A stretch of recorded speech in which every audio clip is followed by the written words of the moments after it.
Hey folks, this is Eric from Cincinnati Typewriters, and today I have a Underwood number 5. This one was donated to me by someone. I feel bad because people donate these every now and then, and I can't give them any money because I generally don't spend money on typewriters. And I am going to sell them for pretty much money, but it's not like I'm flipping them. As you'll see here in a minute, I do quite a lot of work on them. This one, if you look under here at these feet, these are not the original feet, which tells me that this has been refurbished before. Someone else did this, and it was quite a bit ago, because this is already starting to warp and bend. The other thing is that this roller,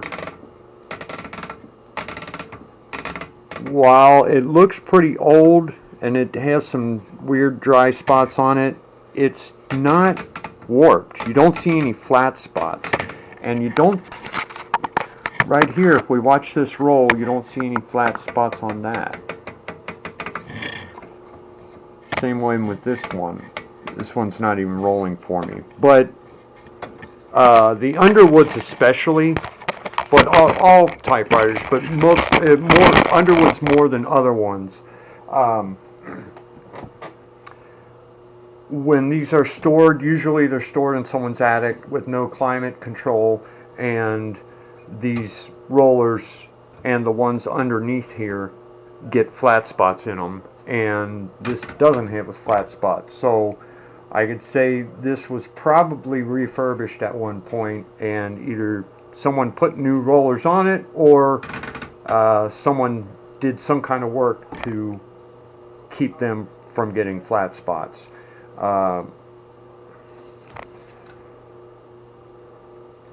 But we've got a couple things going wrong. The keys kind of stick. There's no bounce back here.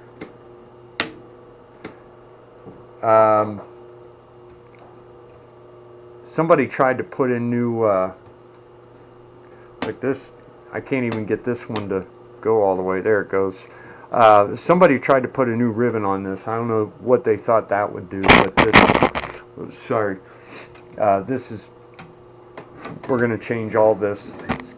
The spring on it, that spring is really heavy. There's a lot of tension here. I don't know. Somebody either wound it too tight or something to try to get it working, maybe. Here's one of those other rollers right here. See, this has no flat spots in it. It's also not even touching the, oh, there we go. No flat spots. So this has been done once before, but it was long ago enough to where it needs it again. So we're gonna, the first thing I start with every typewriter that I work on is I just take them apart, and that's the first thing we're gonna do.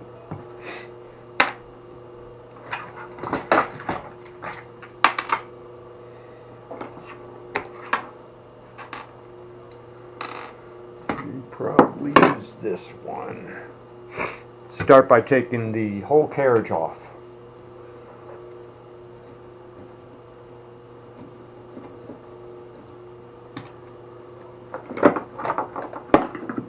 I use these little things a lot while I'm working on typewriters.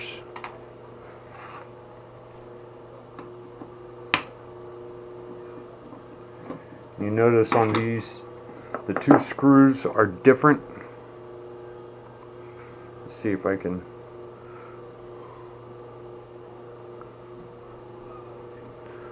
This one is from there. This one is from here. This one's longer and it's got a bigger shoulder on it.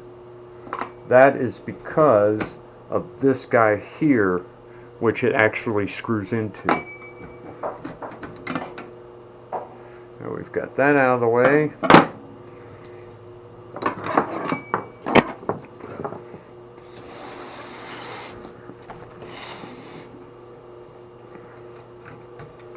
We're going to take this and this off, and then we should be able to, but first we're going to unhook this carriage. And for that, we're going to, this guy right here, this is going to be pulled loose, and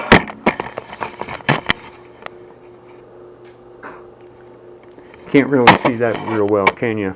Let's get rid of this light or change it a little bit so that, well, let's get a light here.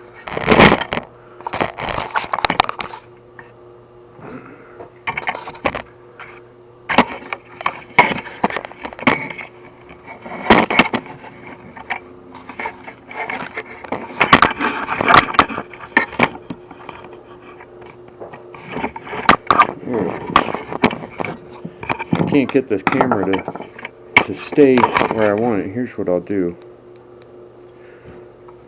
I love these flashlights because they got little magnets on them, and you can just kind of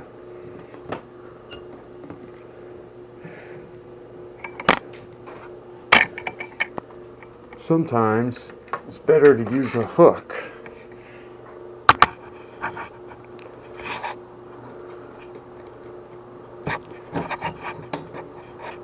So,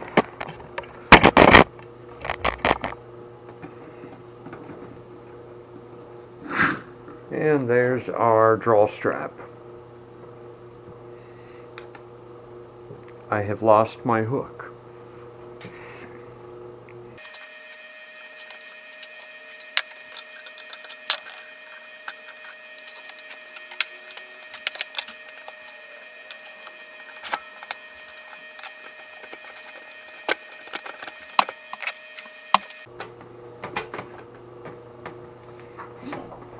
Now here's one thing I do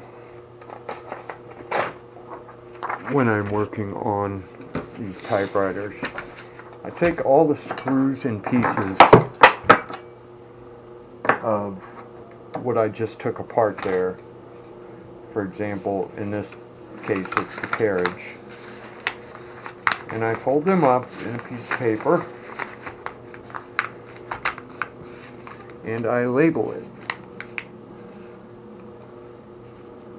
If I can find a pen.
To my site and started selling it on a price that nobody could match. And they're not my pictures. I don't sell those items. I don't know.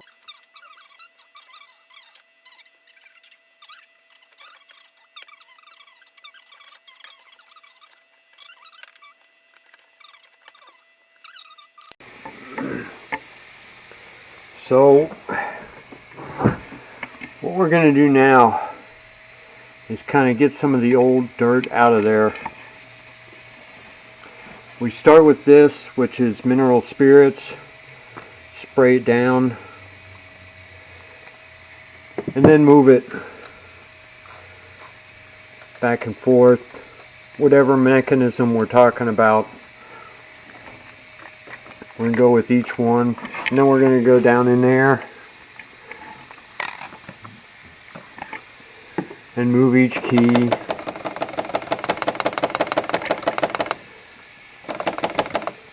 Spray a little bit more maybe. We're going to go through here, turn this, everything that moves. It's got to be sprayed, brushed. Sometimes we'll use the brush and kind of go like this. And then use our secret weapon, forced air. And we're going to do that on the whole thing. So I'm going to set you back up here. Make sure you can see. Maybe set you right here.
So while it doesn't look clean yet, and you can't really tell in the video, but there's a lot of gunk that was there that is gone. Gunk that it's the what it is. It's a serviceman comes and things are sticking, and he puts a dot of oil on it and gets it moving again, which is what he's supposed to do. You're supposed to use oil. Two metal parts have to move against each other, then you need oil. And then over the years, that oil collects dust, and it just groups up more and more until you've got a situation where there's just so much stuff there, you could use all the oil in the world, and it's not going to get any looser. So the mineral spirits, or some people use denatured alcohol, either one will work. You use that, you spray it, and you keep blowing it out until you've got all the gunk washed out. Now, I'm going to actually clean it with a brush and again, we're back with the oil, a dot of oil, and that'll get things going again. There's still a couple things that are stuck. This shift is not moving. I don't know what it is about these old Underwoods, but the shift gets stuck up for some reason, and it doesn't go down. So we're going to get that fixed, and then we're going to just start cleaning, and you'll see this transform.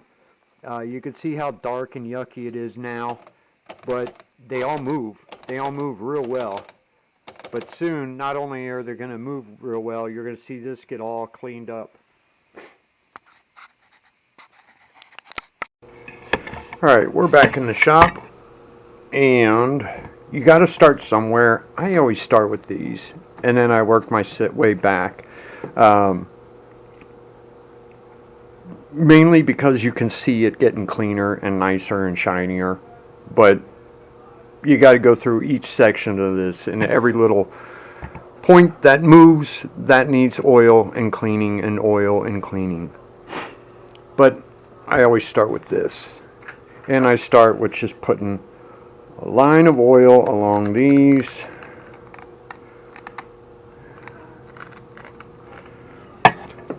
And put on my gloves, because now you're reaching in like this and it tears up your skin if you don't put gloves on. So you got bloody knuckles if you don't wear these. Take a steel or brass wired, but brass is probably better, but I don't do it hard enough to really matter. Some people would swear by a toothbrush. I don't use a toothbrush, I use this, because usually you got rust in here too, and you got to get rid of the rust. Just real lightly.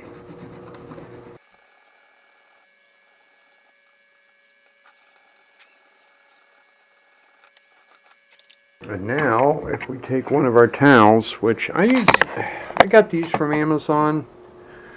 They're pretty nice.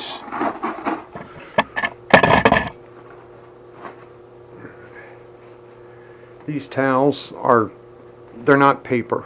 I don't know what material it is, but it's a fabric, and it doesn't tear up as you use it.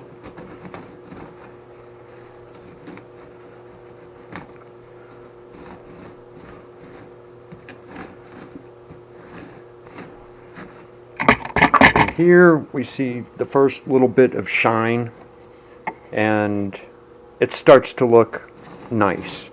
So I'm going to go through and I'm going to clean each one of these. I'm going to put some WD on this. I don't put WD directly on the typewriter because it stinks and it works into stuff. But if you put WD-40 on the rag and then go through and clean each one of these, it does a pretty good job. Probably more than any other oil was. I don't know. Maybe PB Blaster would work better. I don't know. But my nozzle's gone. I have to.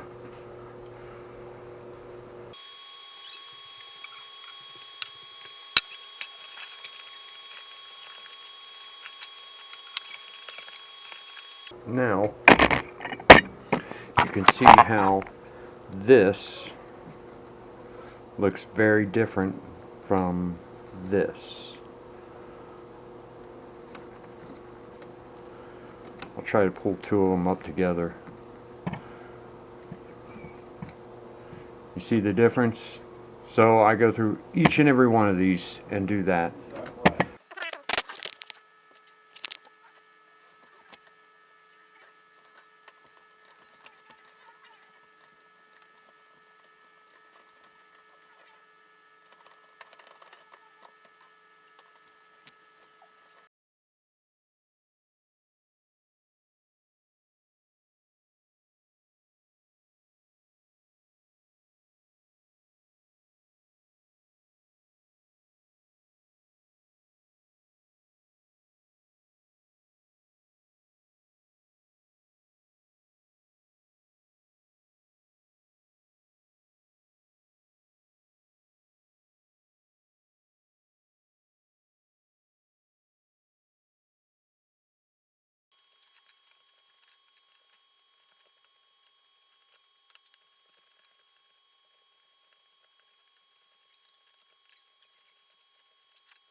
Alright, so now all of these are clean. And bit by bit, you just keep cleaning and making things look better and better and better. If it's got a surface, you clean it. If it's a moving part, you oil it and then clean it and then oil it again. You just want to make, you don't want anything soaked in oil. You want just a drop, just enough to lubricate the inner workings and then wipe the excess oil away so it doesn't drip down into the machine. But now that I'm done with these, I'm going to stop using the WD-40 because again, it does stink. And when you're done with the job, it's like you don't want your whole typewriter to smell like WD-40. So I'm taking this rag and I'm throwing it away. I'm getting a fresh rag. And I will show you which oil I prefer. For oiling joints and places like something like this,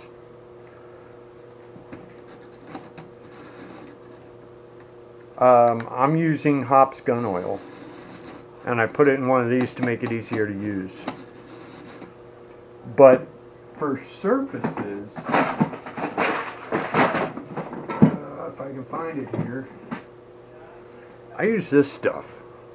I love this stuff. And what's more, I love the smell of it. Compared to WD-40, it smells awesome. I just soak a rag with it, and then for all my surfaces, that's what I'm using. Just soak it into the rag and then start wiping. I know guys who will, a lot of people will take these out. We'll take this whole thing apart so that each one of these comes out, you clean it off, and then you put them all back together. That means you also have to take a bunch of stuff apart back here. And yeah, that does get rid of more dirt and more rust. But the amount of time it takes to do that, if I were going to do it on each one, I would have to greatly increase my price.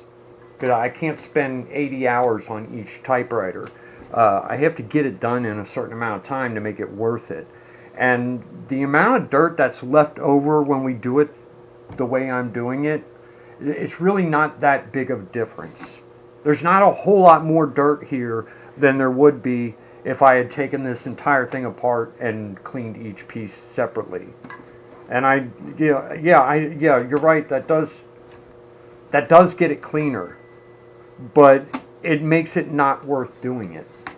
Unless you're doing a very special project like a famous, like if, let's say I got Philip K. Dick's typewriter or something like that. Yeah, I would probably put that much care into it. But these are just common typewriters, and I just got to get them looking good and working perfectly. I'm not worrying a whole lot about these, because I'm going to replace all these numbers and letters. So I'm just worrying about the moving parts that I can see right up front here.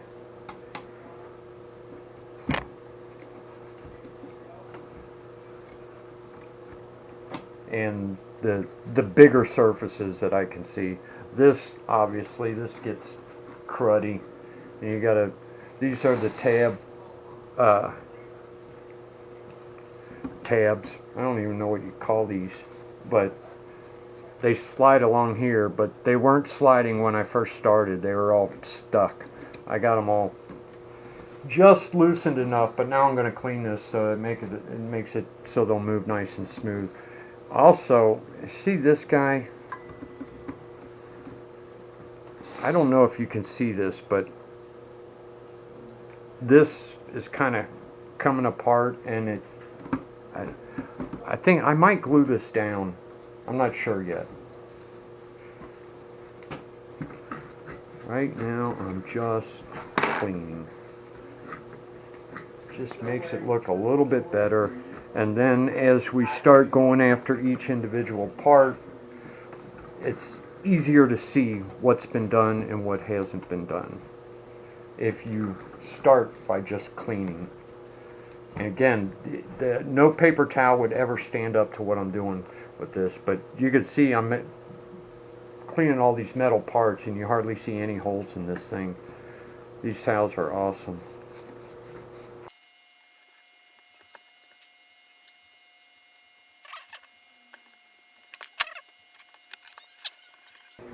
I think what I'm going to start working on next is the escapement, and I'm going to start with by oiling all the various pieces in the escapement, because it's generally the most important part of the typewriter.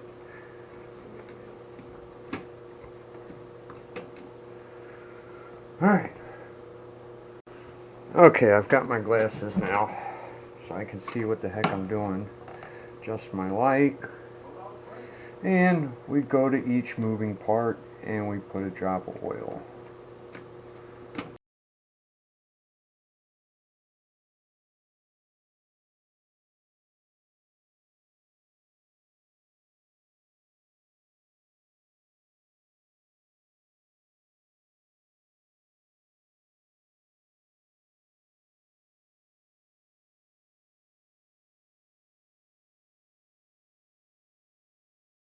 A lot of times on these Underwoods, you'll find your shift, especially with the carriages off, you'll find your shift unable to deactivate. So the shift causes this to move up and you can't get it back down, which gravity is what pushes it down. But a lot of times it's because of right down in there, you can see that little thing hitting.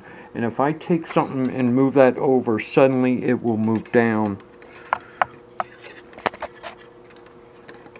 I take this and pry it in there. There, see? Now it's moving down. But now it's moved back up. So it's something, as you're putting it back together, I'll point it out again because it'll come into play where this goes and things like that. But now you'll notice this moves up and down a lot more.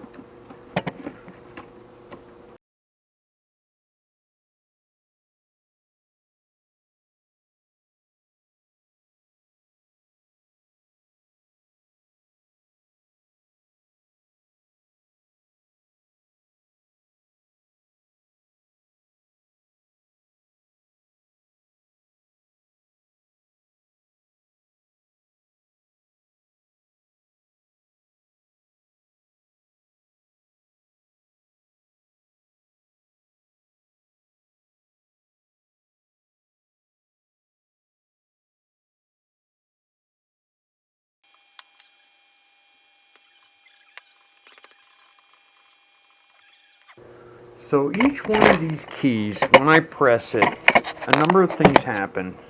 So for example, this one, let me see if I can get a good shot of it. This goes down, and as you can see right here, that's moving. And this right here is moving. And up here there's another connection made so that that also happens. So you've got, and then right in there, that moves. We've got to get a drop of oil on each one of those joints. And you have to do that for each key. Now, something like this, you can kind of run the oil can along as you're dropping it out. You don't want to do it a whole lot, but I generally don't. I just put a drop of oil in each one of these joints.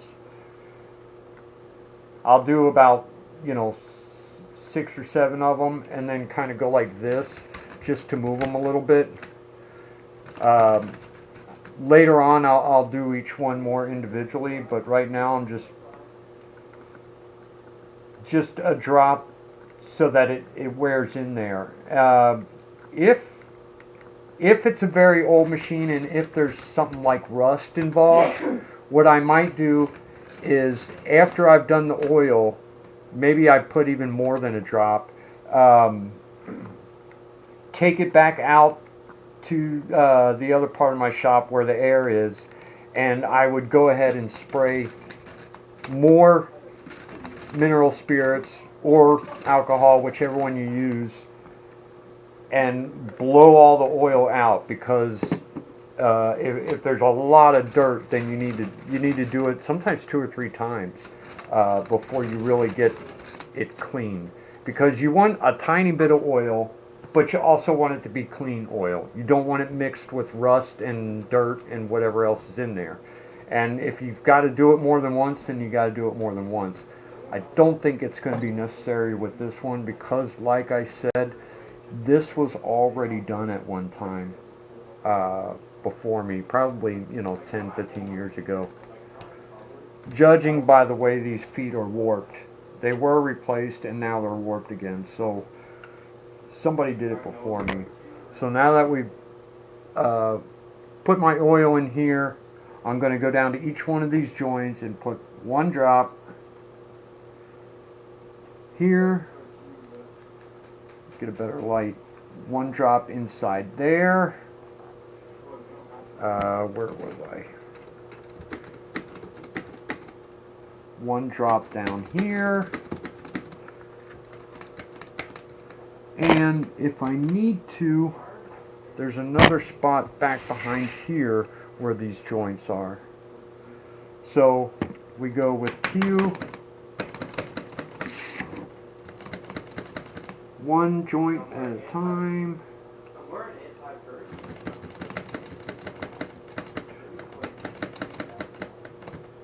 And of course, way in the back here, there's yet another joint that is part of all this.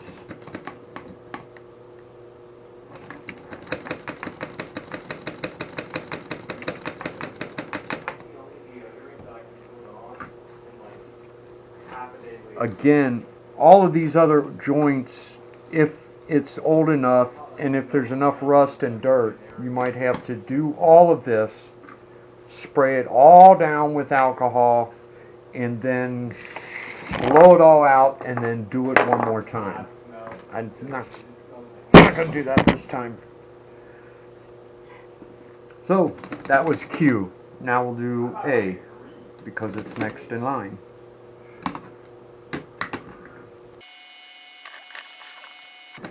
You can go each letter and go through each joint for each letter, or you can go through a set of joints like dot, dot, dot, dot, and just do all the letters together. To show you what I'm doing, I was going with each letter. I was just going with 1 letter, but now I'm just going to do each row of joints.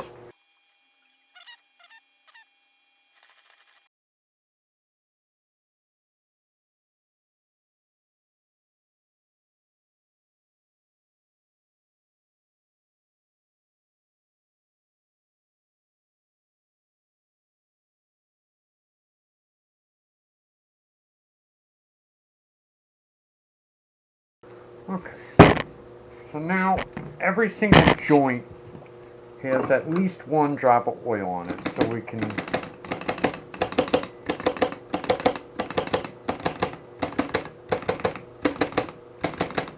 notice not only do they nice and easily and smoothly fly up to hit the roller, but they slide right back into place.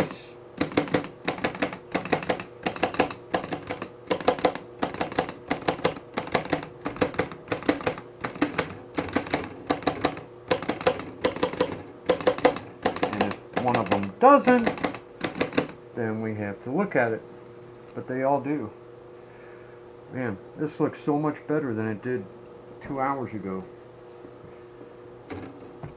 Wait till you see what we're going to do with all these. Okay, our ribbon advance.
Okay, we're on day 2, and yesterday, towards the end of the day, I fooled around a lot with this shift, mostly because I wanted the ribbon lift to work correctly, but it's impossible really to do a whole lot with this at this point because first of all the weight of the carriage affects it, and there's no telling exactly how. And then second of all, because this plate here affects it, because the shift hits these little guys, and then there's another one right here, and it keeps all of these buttons in line. So, and if it's a little bit out of line, it hits things and then it doesn't bounce up back and forth right. But so I'm not going to worry about the shift until I get it all back together. Until then, everything else in here looks pretty good. So now it's time to shift my attention to the carriage. And I'm just going to set this back. Got our paper right here.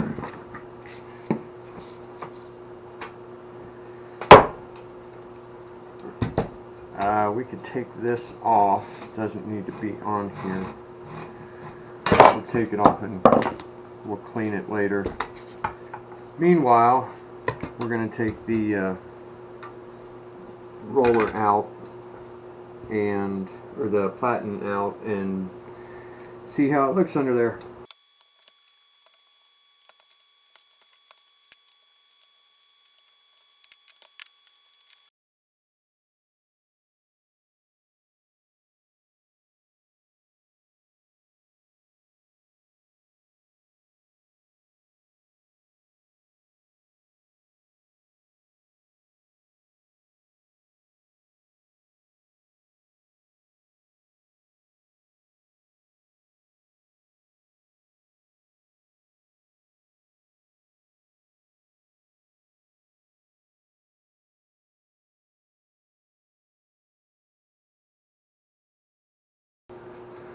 The rubber here is pretty dry, but you can see there's no flat spots on this.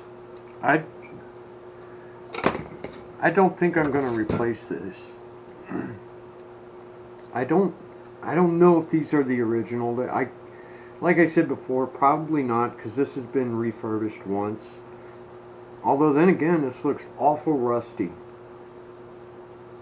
I really can't tell if these are the originals or not. I know that this rubber here is very cracked. I don't know, maybe we can get a shot of this,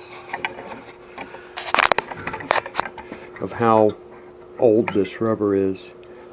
I don't know how well you can see that. You can see the little cracks in the rubber. I might just put I might redo this one. Instead of replacing them, just cut the rubber off and put shrink wrap on them. These ones here, I think I'm going to leave these alone, other than cleaning them and kind of using roller rejuvenator.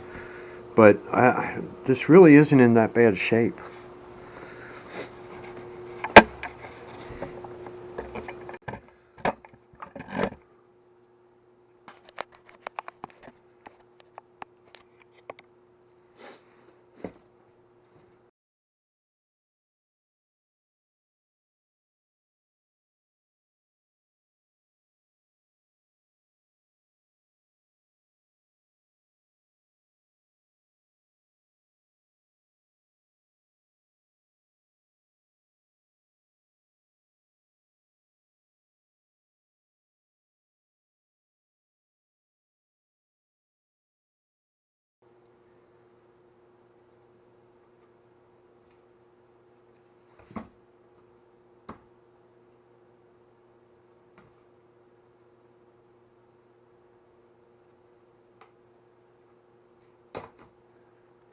So when you get to areas like this, there's a lot of little moving parts that are on springs, and all this does is engage or disengage the rollers against the platen, you're going to look at every little part that moves and put a drop of oil in there.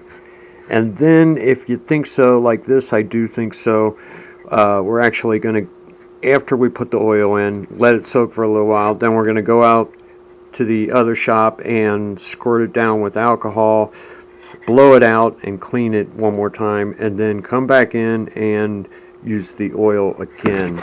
So that's what we're going to do with this right now.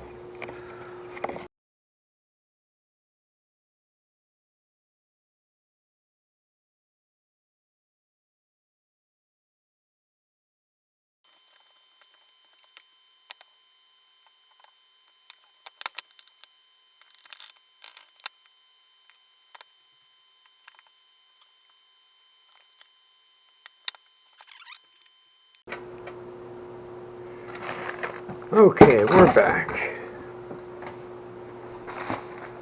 And we got, if you look at this, you see a few minutes ago this was all shiny, and because it was covered in oil. And then what I just did was sprayed alcohol into it, or either denatured alcohol, or lately I've been using mineral spirits. I like that a little bit better. And then blowing that out, and now it looks dry and old, and it doesn't look nice and shiny like this part right here. Well, that's fine. You can't just add oil to make it look nice. You have to, the oil should be doing something. Now, a slight coating, like what I'm doing right now with wiping it, does actually help it, and it maybe keep some of the rust away, but the insides here are a lot clearer, and I can see deep into those cracks, and I can see there's no oil or gunk or dirt down in there. And now that I know that it's clean, now I can add a single drop of oil just to make sure it keeps moving correctly. But before I do that, we're going to look at something else here. You see this? You see how dull this is? Right here as well. And then this part here, these were supposed to be chrome. When they were first made, they were chrome. And, you know, it's not that the chrome adds anything to it, but you want it to look nice. And because of rust and wear and old age, they don't look as nice. So to get rid of the rust and to bring back some of the shine, I use this. We're going to take steel wool,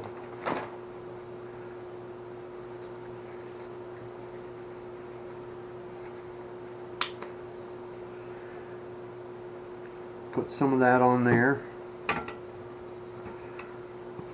and then take our steel wool and rub. And we're going to keep doing that. Everything chrome.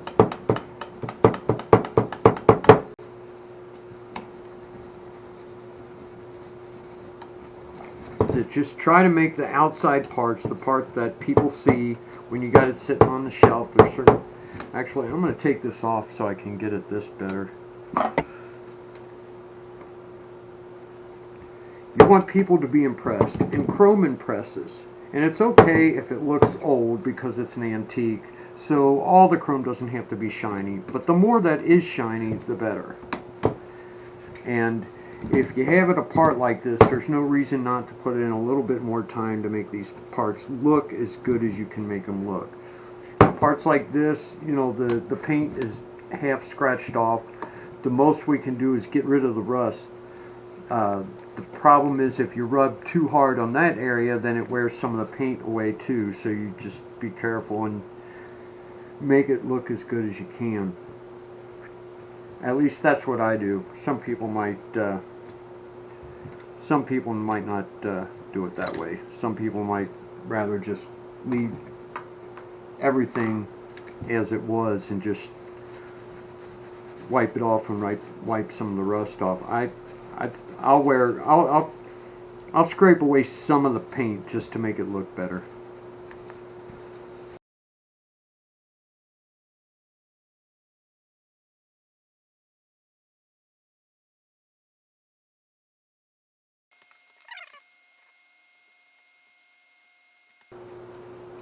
I would use gloves for this because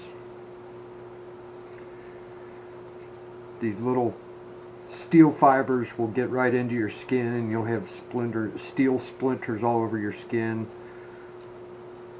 That's not the only reason I use gloves, but definitely for this part I would use gloves. And of course, after you've done that, then you go back with your oil rag and see how nice that looks. So much better.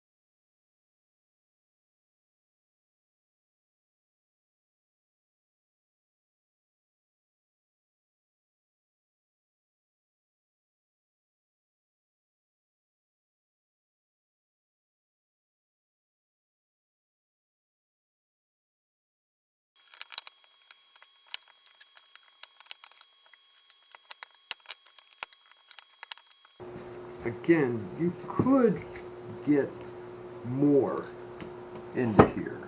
For example, I could take this little section here off and get deep inside there and make sure everything's perfect.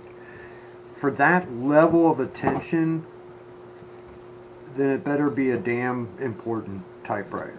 But you can only get so many dollars out of each typewriter, so you can't spend 80 hours rebuilding one.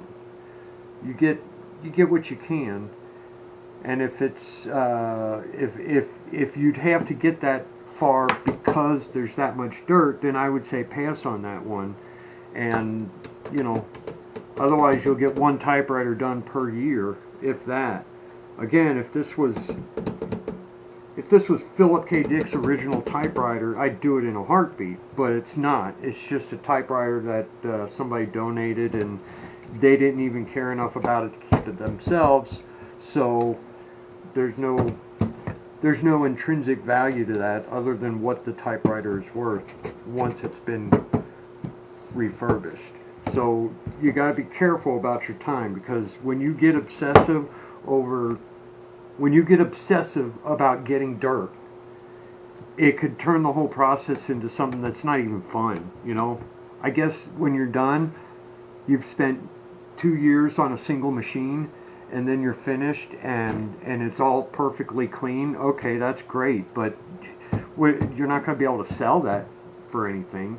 You know, you got to make it worth your while, and that's why you don't get too obsessive over every little spot of dirt and rust. You do what's obvious, you do what you can, and then you move on.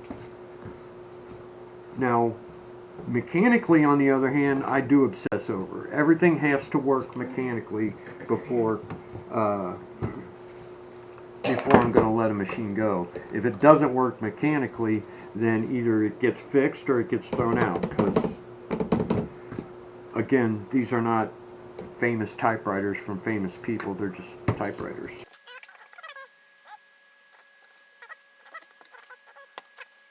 Slivers of steel wool over my screwdriver. When you got a magnetic screwdriver, the steel wool sticks to it. So what I should do is take everything off the desk right now and clean it off. And as soon as I think I'm finished with the steel wool, that's what I'll do. But right now, I'm just dealing with it. And every time I set my screwdriver down and I pick it back up, now it's got steel wool all over it.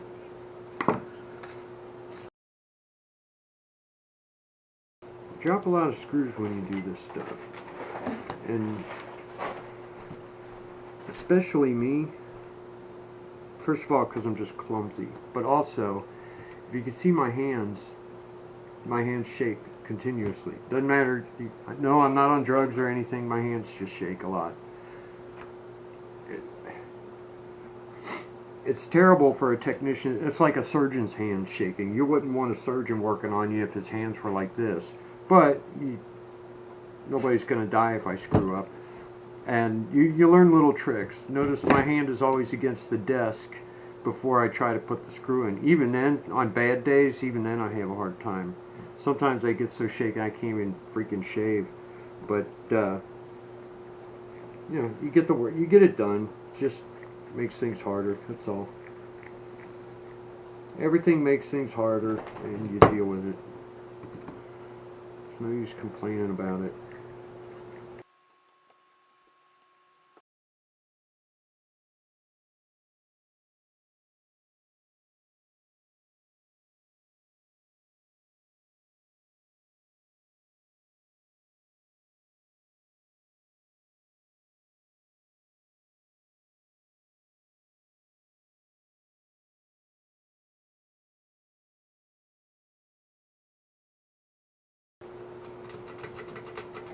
I'm back, folks. I cut out a section of my wife yelling at me about how I'm doing this. I did not yell at you. She does not like the way I talk to y'all, so. Didn't say that either.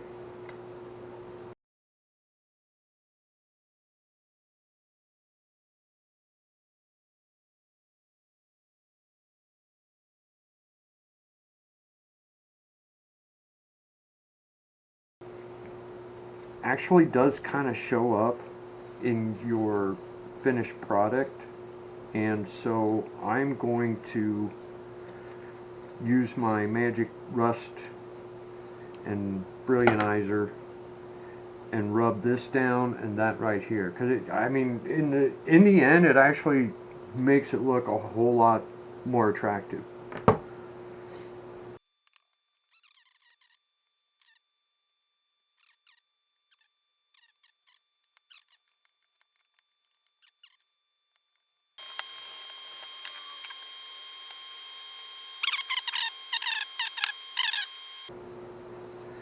I don't know if you remember when I took this off, it was very hard. I could barely get it out. So want to make sure this is clean. And in this case, I'm going to clean it with the steel wool. And now I'm done with that piece of steel wool, so I can throw it away. That way when I put it back in, it'll go in easier. This, well, if I tell you about the rubber, I'm going to get another lecture from my wife, but you can see that? I can't tell if that's dryness or some kind of, I think there's something on there. Almost like somebody spilled their coffee on this and then it just sat there and dried up that way. I'll bet that's what it is. I'm going to wait on that and clean it off with something later. Meanwhile, this guy, nobody can actually really see this, but you can see what it looks like. Pretty dingy and yucky. So I'm going to go ahead and steel wool this section too. Just because if this isn't nice and smooth, everything will look like it works, but your paper won't travel through very well. Your paper will get caught up on this thing. So you want it to be nice and smooth. And as I was rubbing there a second ago, something broke off. See these? I've got two of them left. One just broke off just now, and two of them were already missing. So we're probably going to use shrink wrap on those and replace them all. The plastic and rubber gets brittle, and then it just breaks. Another reason to replace rubber instead of ignoring it.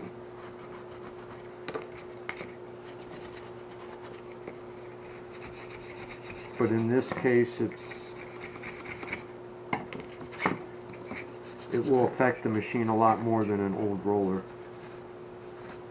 This won't work at all if those plastic pieces are missing, which 3 of them already are. This is also very fragile and it bends real easily, so you gotta do it real carefully.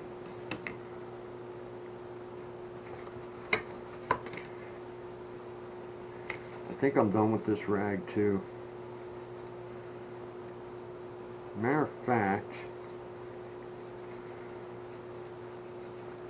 I got a couple more rollers to deal with, and I think I'm just going to go ahead and stop the tape and clean up my work area, because I got these damn little slivers of steel wool everywhere, and my glove is already, I poked a hole in one of them. I thought I poked a, oh, right here. I got a hole in my glove. So it's time for a new set of those. But before I do, I got this thing. This is the bar that the carriage runs back and forth on. While you got it out, just make sure it's nice and smooth and clean. No dirt, no little burrs that the typewriter can get caught up on. Otherwise it'll not move back and forth as well as it could. Also, it's very visible in the back there. If you're approaching from the back, people can see this. So it's not a bad idea to, if you have any pits in it or rust, to just go ahead and steel wool that too before you throw away your steel wool.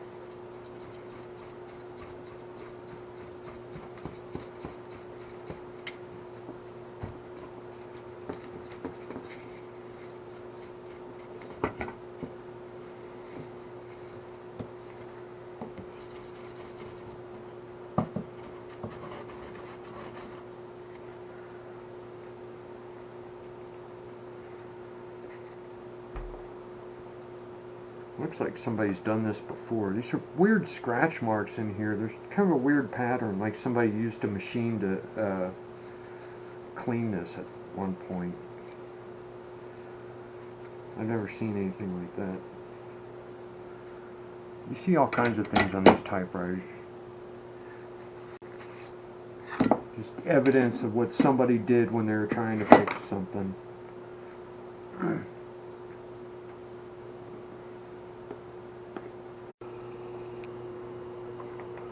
Okay, I'm back. As you can see, I have fresh paper. I cleaned up my area. And now, we're going to focus on these. You can see there's these little rubber things, and they've gotten old and broken off. Let me see if you can see how thick they are. It's not very good. Let me grab my flashlight.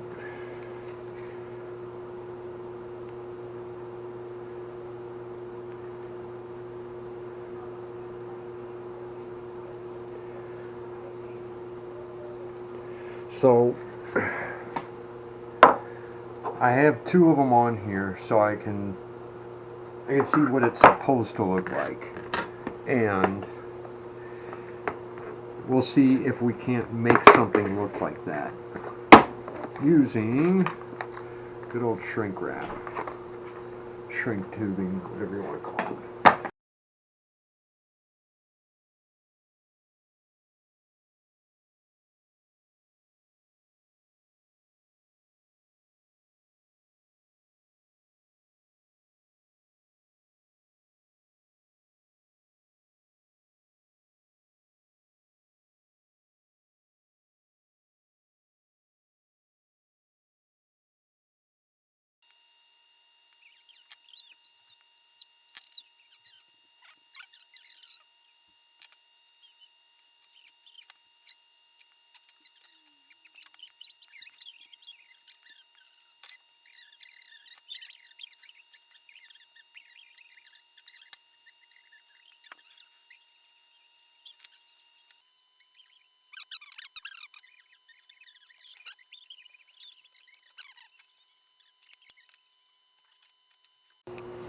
Okay, we're back now.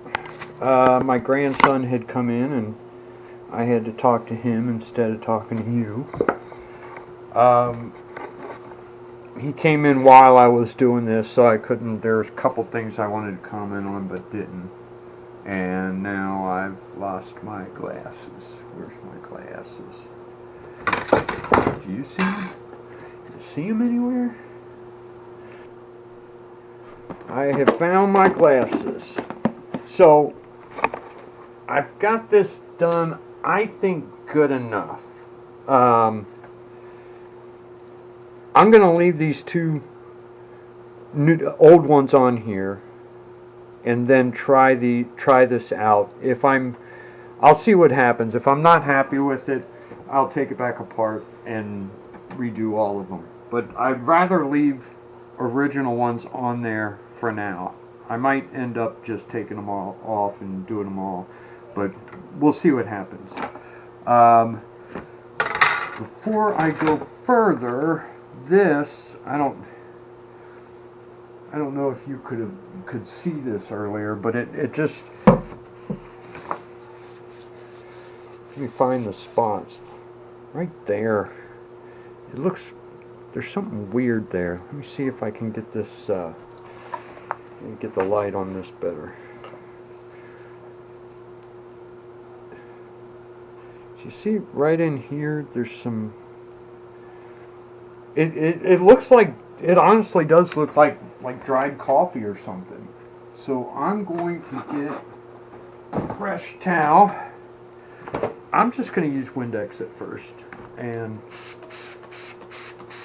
I'm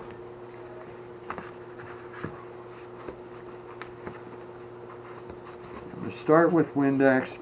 I would be using Roller Rejuvenator, except I'm out of it, and it's not the easiest thing to come by. I only know of its existence because of the industry I work in, and being close to printing and paper production, stuff like that, I come across it a lot, but most people would never even know of its existence, and certainly wouldn't have any in their home or shop. I usually have some. I'll tell you who makes a good one is Martin Yale. The problem is the cans. I don't know what it is about Martin Yale's Roller Rejuvenator. It's like I would start using it, and halfway through the can, the way WD-40 kind of does, you lose your pressure. And here's the thing, the Windex is not working on this. You lose your pressure and you can't spray anymore, but you can feel that the cans still half full. It took out some of it, but not enough. Not enough to make me happy. It's still there. So I'm going to see if I got something else here. I don't have it. I'll tell you what. I'm going to come back.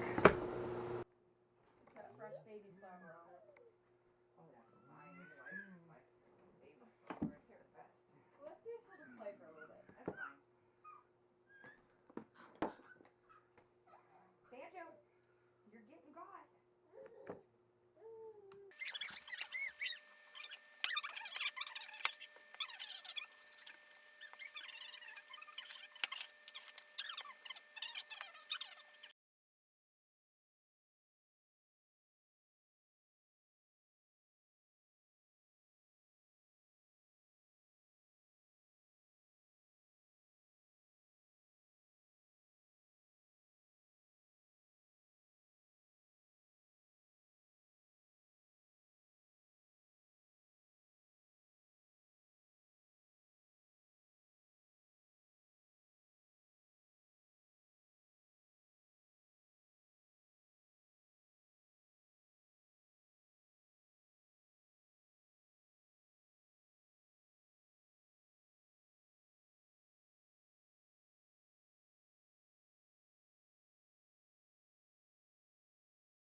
So what happened here was that I started putting this back, and first of all, I wasn't putting it back correctly. But aside from that, those two original ones that I had left on there, those finally broke off, this one and this one. So now I'm putting, replacing those with fresh ones with the shrink tubing, and then we'll put it all back together. I don't know, I'll tell you what, Underwood has a different way of doing it than most other Platens. It's just, they're a lot different.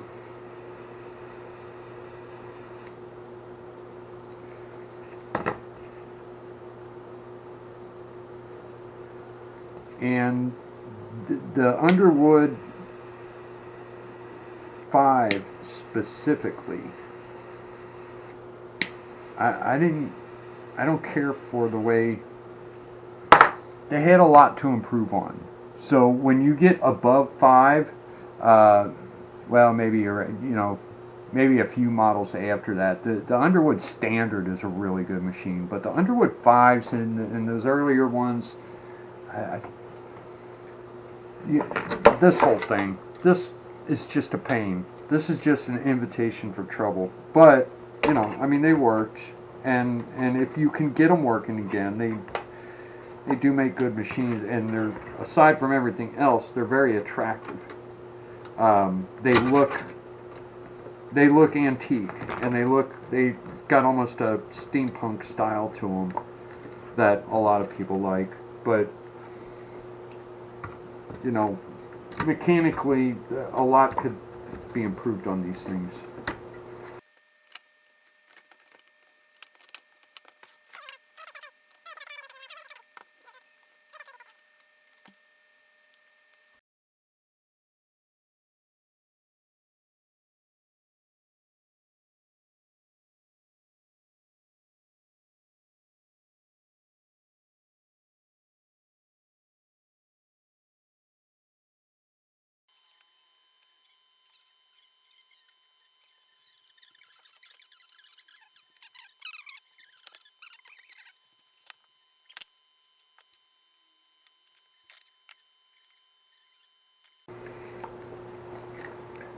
So I was going crazy here because I couldn't figure out how this goes back on, and that's because I got it backwards.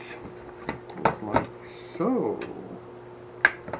Goes on this end.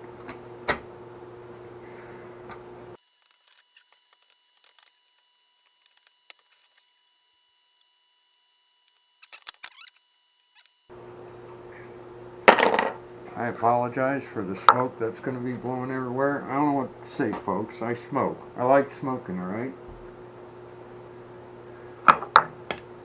My lungs, if I want to abuse them, I'll abuse them. I like smoking.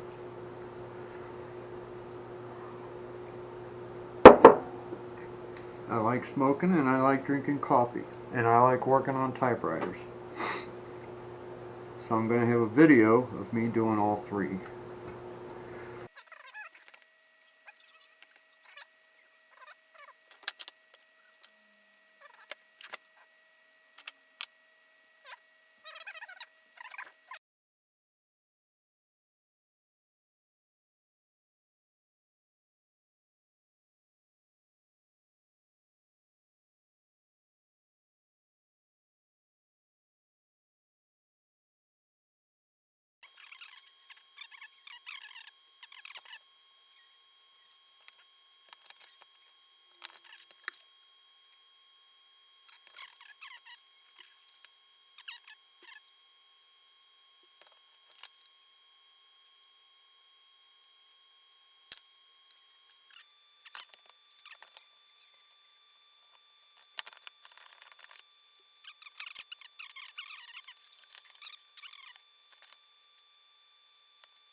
So the shift is getting caught somewhere as I'm pushing it down, and it feels like it's getting caught somewhere in here, but I can't tell.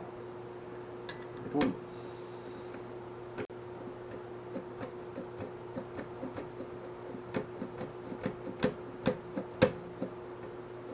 I can feel it. It's just a. In every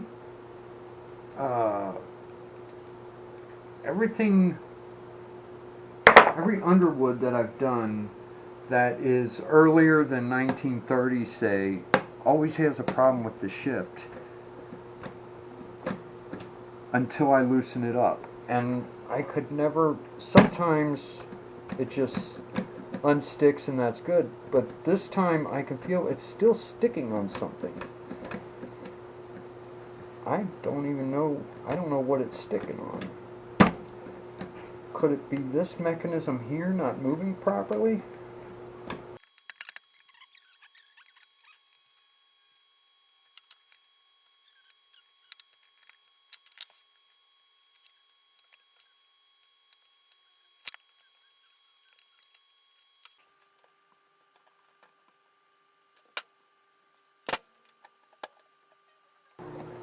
It's not up here, it's not in here, but I'm glad I took that off because there's a lot of dirt in there. I'm going to go ahead and clean that out.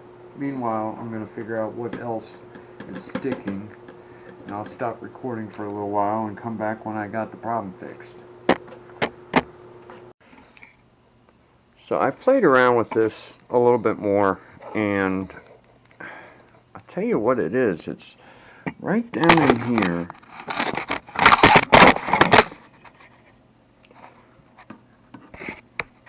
Let me get a screwdriver so I can show you. It's hard getting the screwdriver, the camera, and the light all in place at the same time. This is what was happening. This here kept, see it keeps,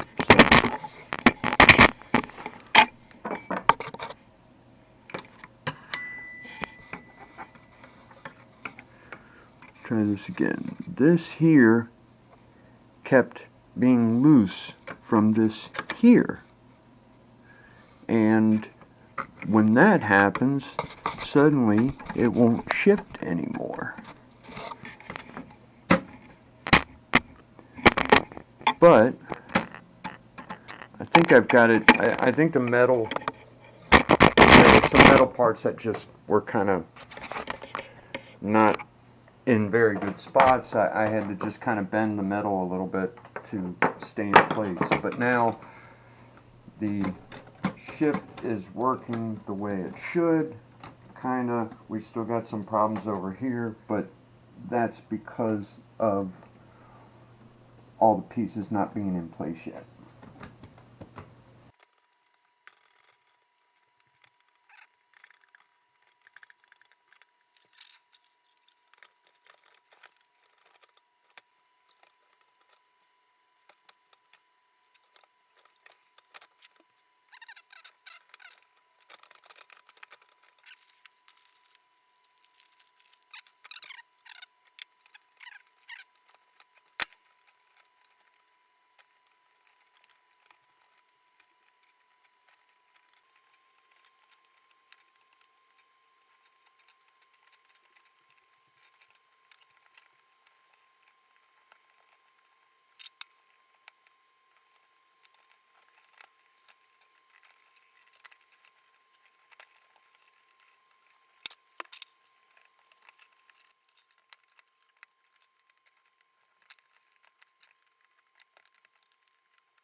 So as I'm putting this back together, I finally got this plate on.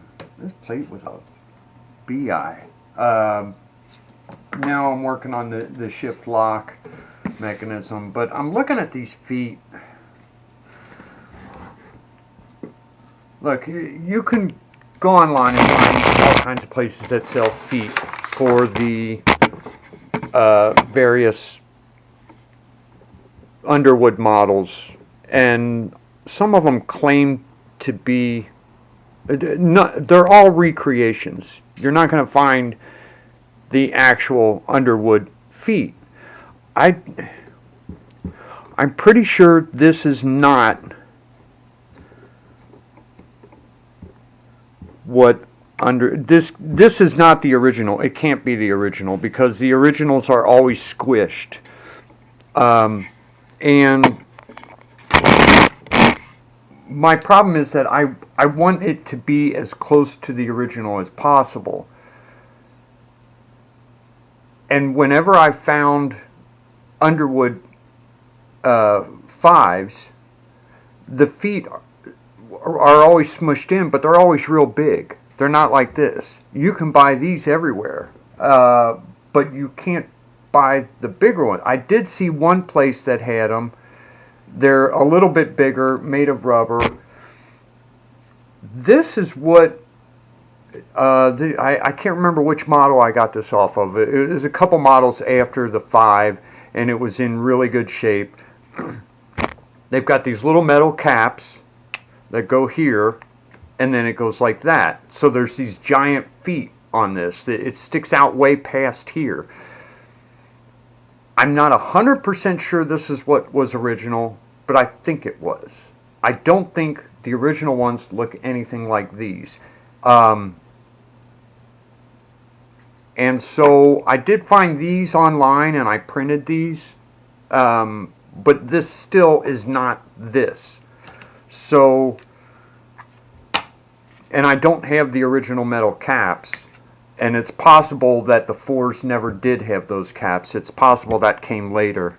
This screws out, and there is a metal washer here. And I don't know if this is original, if the washer's original and the feet have been changed. It's impossible to tell with these things. So, what I want is these. And I stole this off of a slightly newer Underwood. But I can't find these anywhere to buy. And if these metal washers were supposed to go on there, you know what? I'm starting to think it couldn't be these. Because look, there's a little screw here. There's one also right here. If I put these in place, it looks like they fit. It looks like they fit fine. But there's a little screw here that would hit it. Let me see if I can get a light on there. You see that? That would push up against it. And then on this side, it sticks out past this area here. But this area is all nice and flat, as if something went up against there at one time, like this. That's what it looks like. It looks like something big like this went here. But then you got these. So maybe these just have to be adjusted so that they're not hitting the feet. And seeing pretty much the same thing down here. It looks like they're supposed to get a big one like this.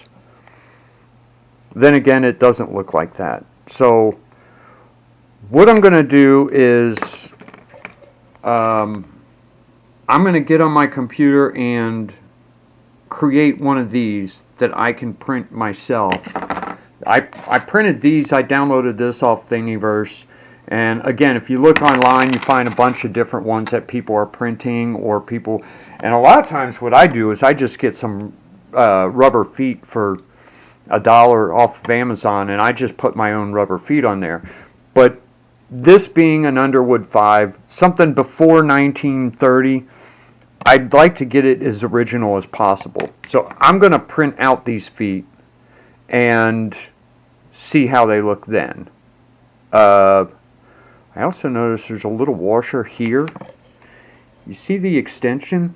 That would make it so that this screw could actually move a little bit and not run interference with that. If it had the washer that's on here and this little ledge here, let me see if I can make you see this. There's a little ledge here. There's a little, it's beveled a little bit right here at the top. I keep not showing you. I keep talking about it but not showing you. There you can see it because the shadow, it makes a shadow. So it's a little bit beveled there. I'm going to try to print this and put them on here, and they won't be the exact same because they're not made of rubber, but I can print them in plastic and put some kind of rubber, you know, padding on there, and then put them on. I don't have the steel, these little steel plates. I might be able to find these. I might be able to find some in my stock. I keep a. Normally, well, I would just take this off and put on something like this, or put on something like this. But if I took this off, I would save I would throw the rubber away, but I would save this. So I might have some of these saved somewhere that I can use. I'm going to see what I can find. Meanwhile, I'm still trying to get the shift lock back on. That's not the easiest thing. So this is where I'm printing the feet, and we'll see how they turn out. But I'm going to print these. I don't have any black filament right now, so I'm using gray. But we'll see how they turn out. I think they'll end up looking pretty good. So here's the results of my 3D print. It did pretty good. They're silver or gray, whatever you want to call this, because I'm out of black filament. But I'm just trying them out. Eventually, I'll print black ones and put on there. Actually, these might end up looking pretty cool. But this will only work if there's a washer here that'll keep it away from these screws that I pointed out earlier. But so we'll see what happens. But I got these pretty much exactly like the original, the original Underwood ones that I first had, which I don't even know if this is an Underwood 5. I know it came from an earlier Underwood, but you can't see it, but there's a metal bushing in there that keeps this from crushing so that you can tighten the screw down completely. And I don't know if this actually right here might be part of it. Is this washer and a bushing? You know what? I didn't even notice this. No, it's not part of this. But there's something here. Huh. This is metal.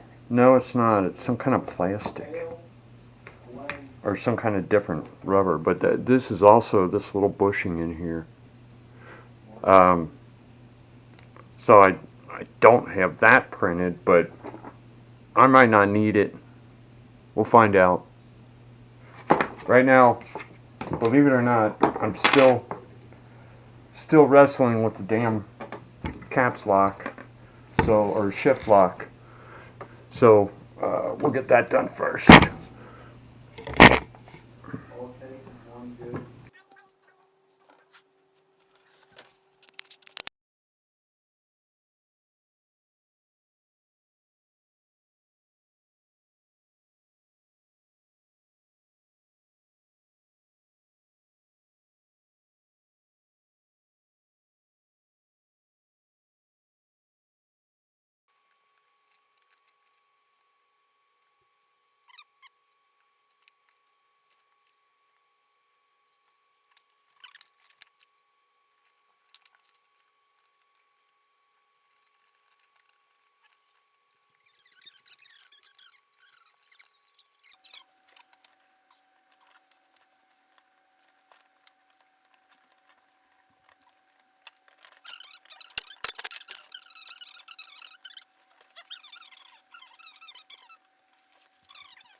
If you're having trouble getting your carriage back into place, it might be because of this thing here.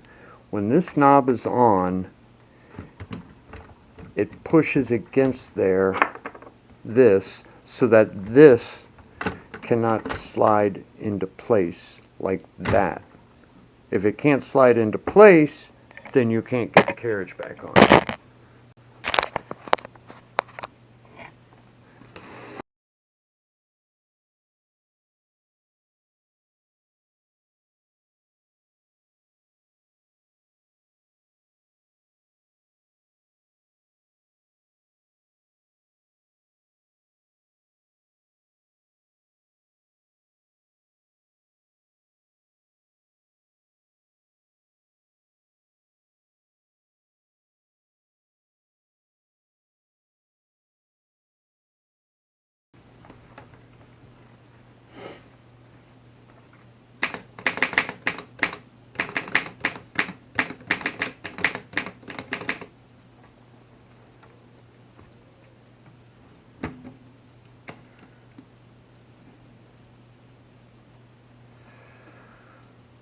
So, you might be thinking that I should have put the new string on while I had this off. But what I knew is that I'm going to take it back off, because now that I've got it back together and I'm trying out the bell's not working.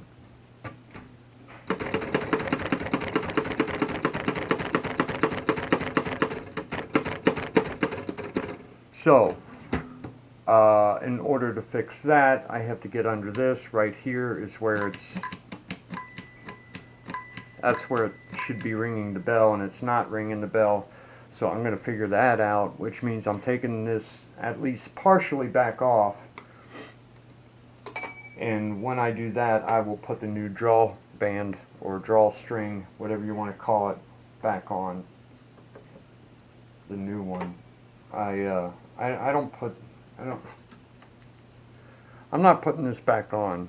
It seems like something that's, if this actually gets used, it's going to break in a year or two, because it's very old and brittle. So I'm putting on 100-pound test line, and whoever buys this will get this with it, so that they have the original draw strap. But although there's no way that's the original one. The original one was made in 1927, and there's no way that's it.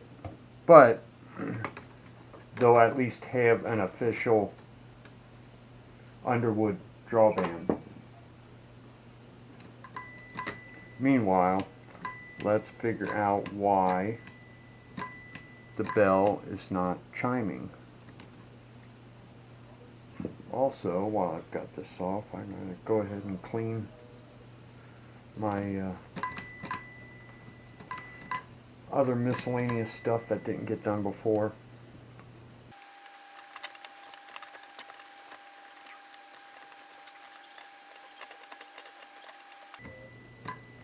So this is not springing up enough, and that's why the bell's not ringing. So we'll start with whatever it is that makes that spring up. Meanwhile, I think I'll take the rest of this off again, just to get it out of our way. Now that I know that it does go together and it works.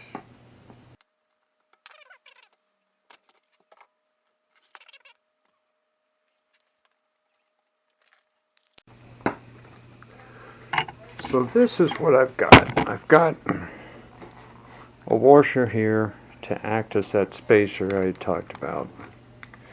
And, whoops, I dropped it. Let's set you guys up here.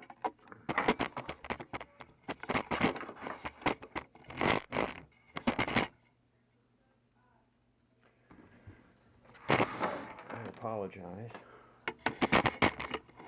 And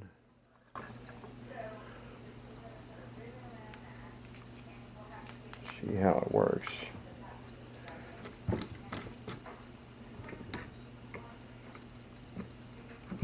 So the bell moves and it does not hit the foot like it was before. Looks like we did good. I broke this off of here, but this screw is different from this one. This screw is a lot different from that one. Look like somebody just went through their junk drawer and got whatever screw they wanted. Now I have to find another screw. Might have to replace all of them. I think this is supposed to have a shoulder bolt. All these feet are different.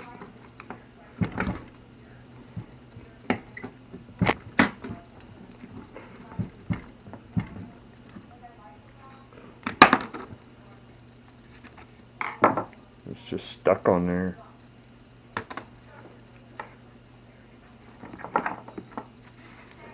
Except I need a bolt for this, or a screw or something. Okay, here's what I got. These are obviously not the original screws, but these should work and they should fit pretty well. I think we'll replace this one because we want them all to be the same.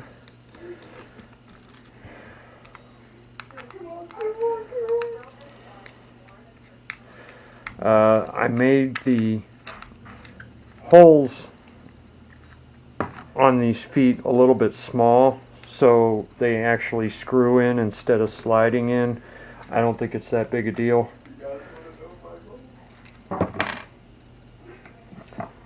And unlike everything else, everything on a typewriter is a flathead screw, and these are going to be Allen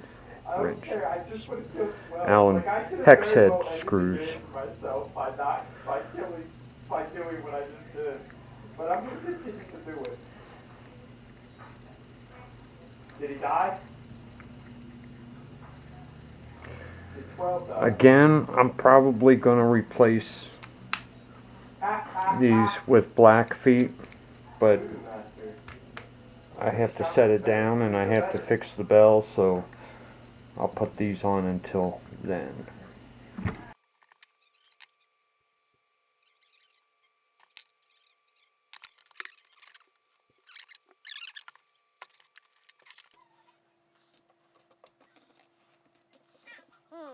So, if you see here,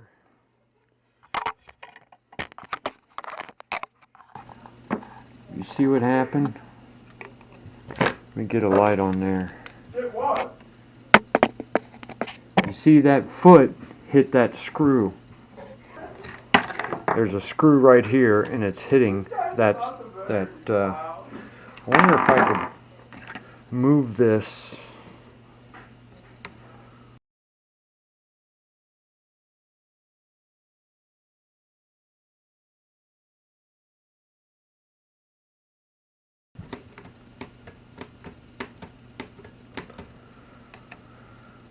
Something's not right. It's not tight. There's something going on with this. I guess we're gonna try again. Okay, let me show you what I found. First of all, let's talk about feet.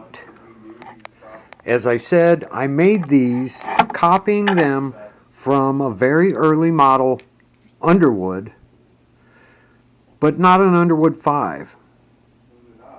And everywhere you look, you don't ever see actual Underwood 5 original feet. Everybody replaces them because this right here, the way it's smashed, usually is smashed much worse.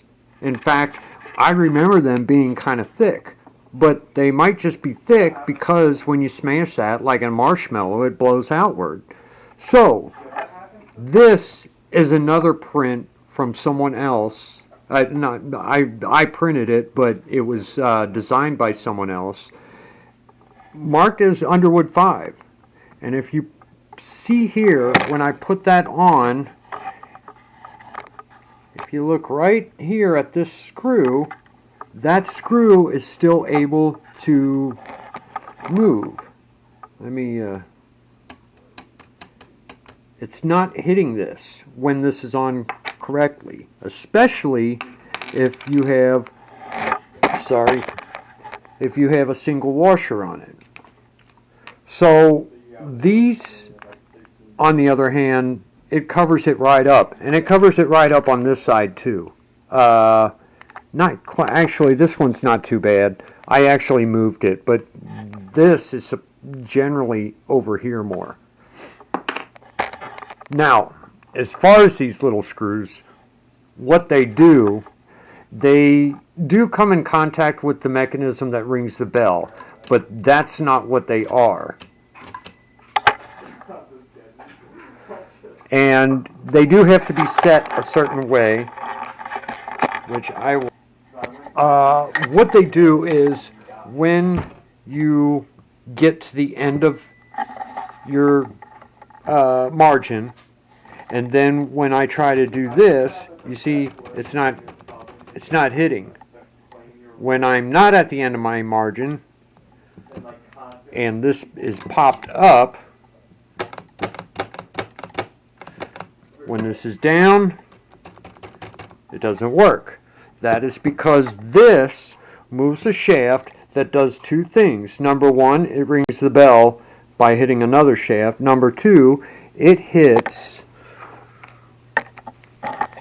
So if you have problems with, and most of the time when I'm doing a complete refurb, I end up having to deal with this at some point. If you're having problems, you're definitely interested. I have to check in the camera to see if you're actually seeing what I'm trying to show you. So when this is pressed, you see what's moving there? There's another little shaft right here that you can't see that this is pushing. When it pushes that, it pushes this. And that makes it so that you cannot press the keys. That's your end of the line. I don't know what you would call it, but you have to make sure this shaft is pointed up when everything is at rest, first of all. Then that shaft is pointed up and you adjust it using this screw. With this screw, you're going to put this, pull it forward, and then go back just a little bit so that you can still press the buttons. And then you tighten this screw so that when this screw hits this, it doesn't go. We want this to come back a little bit, but not way back. If it goes too far back, it won't pop forward when, so you're going to loosen this, hold this kind of halfway so that these are up and down, and then take this screw, push it against this part of the frame, and then tighten it. And that's how you get that adjusted correctly, so that when this is down, now it doesn't work. When it comes back up, now it works. But the spring is a little bit weak, which I'm going to have to mess with now. But that's what that is. And now we figured out that these are definitely not the right feet. So I'm going to use these, which I also printed. Again, I'll print more later that are black. And I'll probably put some kind of padding on the end of them. So that's where we are. Now I'm going to get the rest of this fixed and we'll put the top back on. I still don't know about this. I mean, they're generally not, can you see? They're generally not glued down. It's just that it always bugged me the way they always come loose like this. There's got to be some kind of way to make that not happen. And there's no, as far as I can tell, there's never any reason to take this off. So why not just have it glued in place so that it's not sticking up like this. Oh well, I might just bend it a little bit more straight and then try it. We'll see. I'm more and more confused about these Underwood feet as I go on. You see this? This washer looking thing was here with the old foot attached. I took the old foot off, and then this is here. This has a pin in it that goes into the metal there. None of the other ones have one of these or that little hole. This is the only one that has it. Down here, you don't see no little hole there. And there was no pin holding it in. It's very confusing. I don't know what that's about.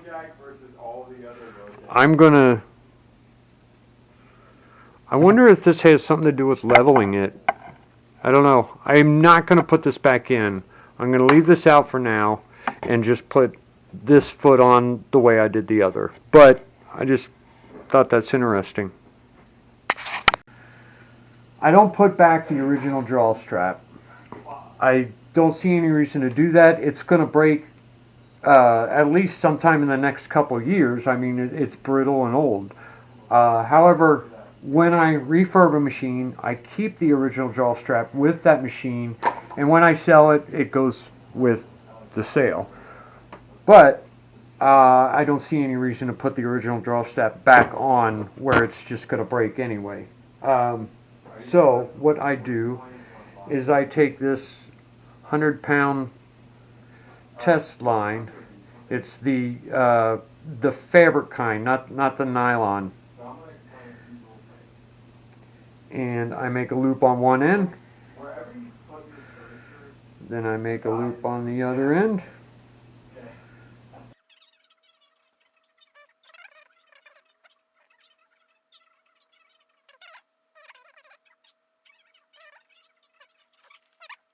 So I've made my string.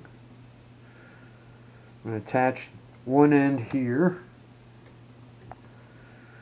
One end right here, but right now it's real loose. And then I'm going to loosen this screw so that this guy moves. And once I've loosened this screw, I can turn this. If you loosen it enough, whoop, you can actually just take the screw out. But see, now I've messed myself up.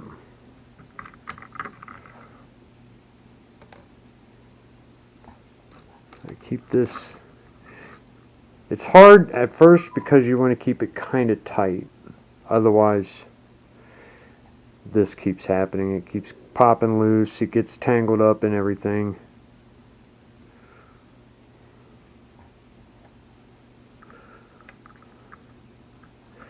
And now, you see what happens is I'm turning it.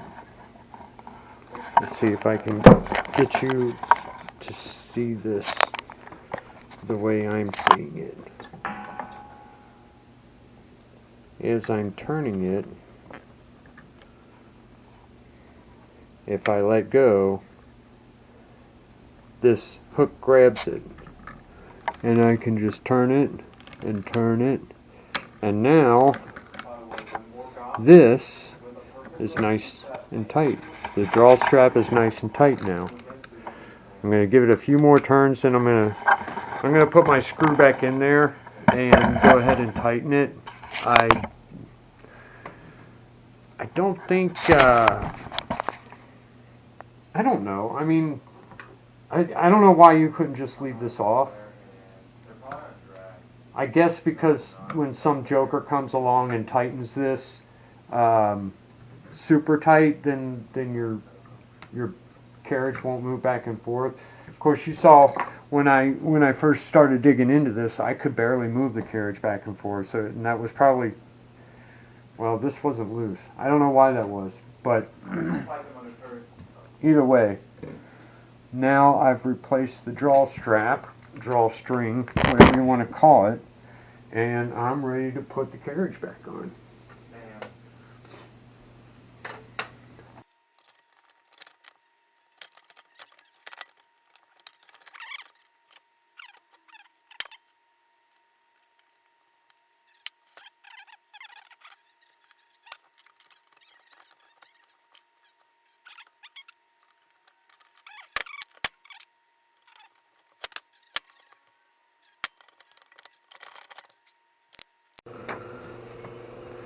So we've got all this back together.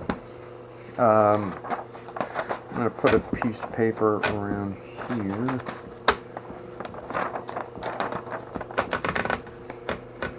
Just to protect the roller.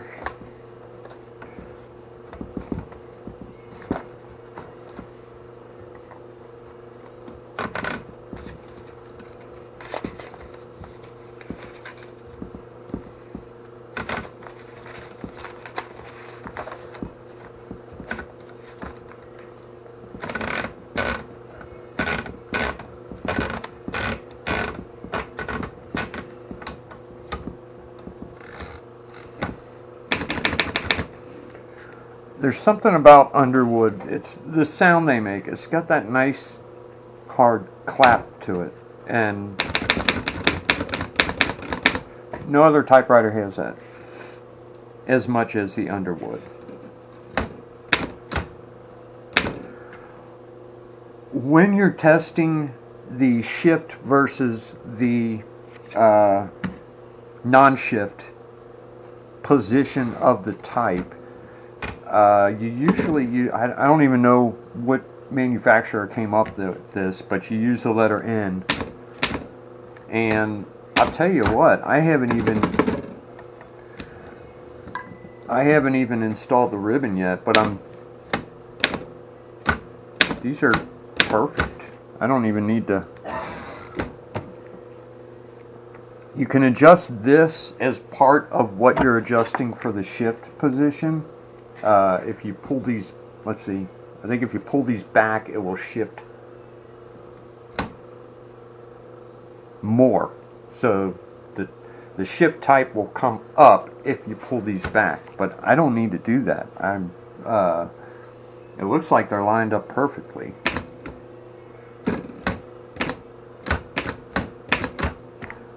Yeah, I'm in good shape. Okay, so let's see. We got to start putting some covers back on. I think we'll put the covers back on, and then I'm going to focus on these things. That is our next step. I also have to make sure the ribbon direction changes.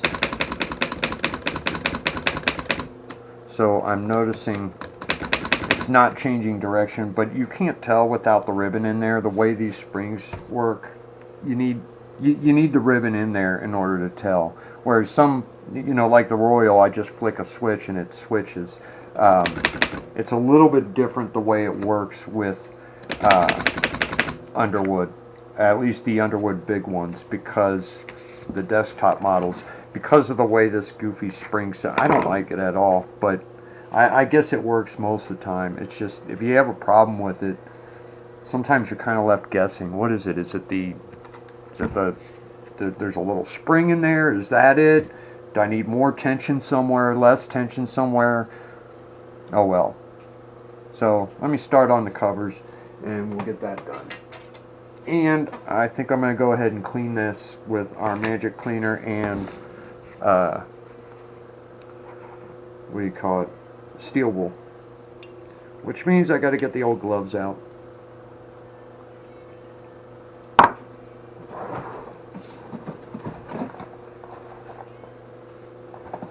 almost out. My last pair. You go to Harbor Freight. Harbor Freight, I get these are the thickest ones. These are the next thickest. I think these are 7 mil. They're 7 mil. these are 7 mil, these are 9 mil, and then you can get 5 mil that are real thin. I use the 7 mil, and you know, things like steel wool. When you're dealing with steel wool, you get a bunch of little splinters in your skin. If you have soft, weak skin. I don't have a whole lot of calluses, mainly because I wear gloves all the time, because I do all kinds of work that should give me calluses, but I always wear the gloves because I got tired of busting up my knuckles. Anyway, gloves on. The grandkid's coming over tonight, so if I want to get any work done, I gotta do it right now. And then I'll leave the rest either for tomorrow or the day after. And let's get our magic solution here. This is the first time I've used this stuff. I like it.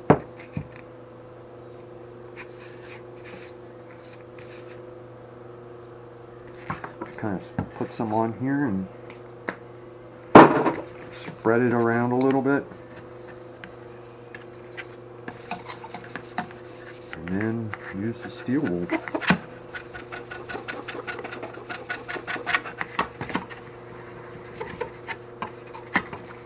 I'm doing this now because I have the cover off. The parts of this I think I'll do later. Well, maybe I'll do it now.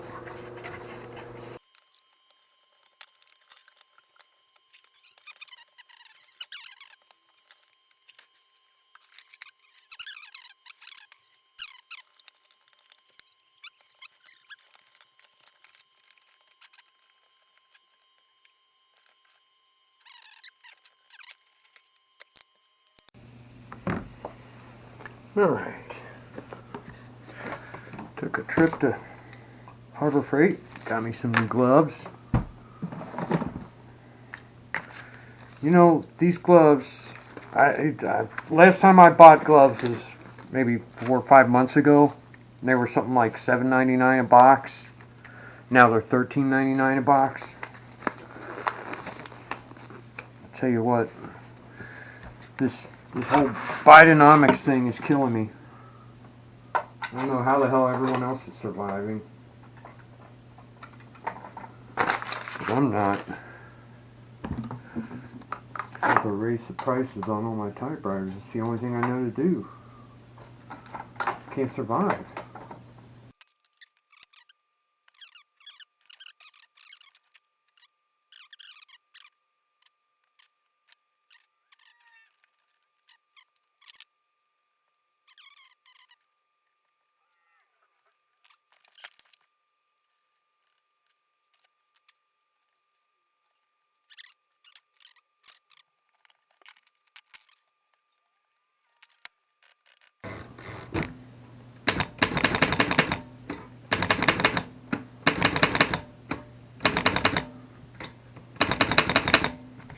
It works.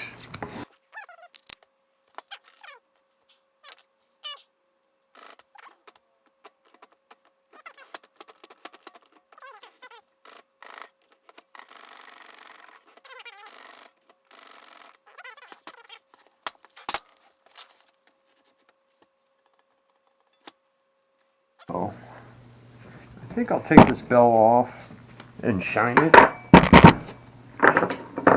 before I go trying to change the volume of the bell.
There we go.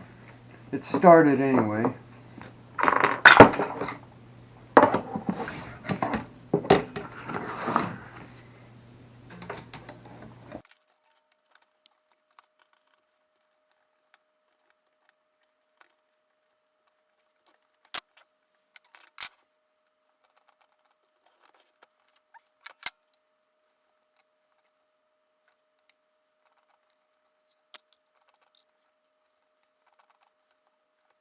That's not touching.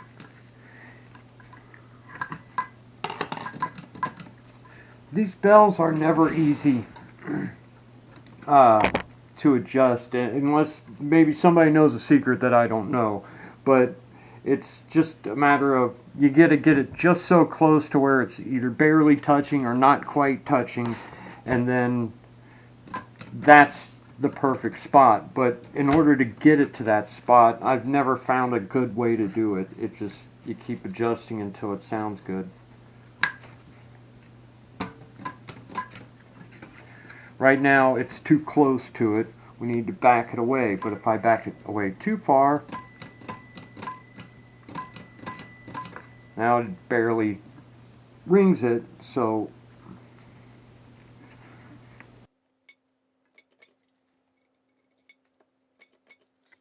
just a hair further away. Do wonders. I feel like I'm almost there, you know?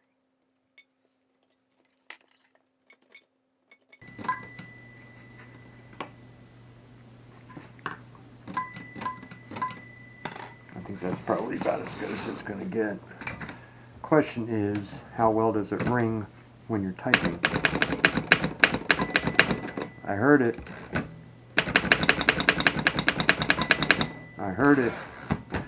You don't hear it real loud on an Underwood because of the loud typing on an Underwood. See, I mean, you know how loud that is. How are you going to hear anything over that? But that's the nature of Underwood.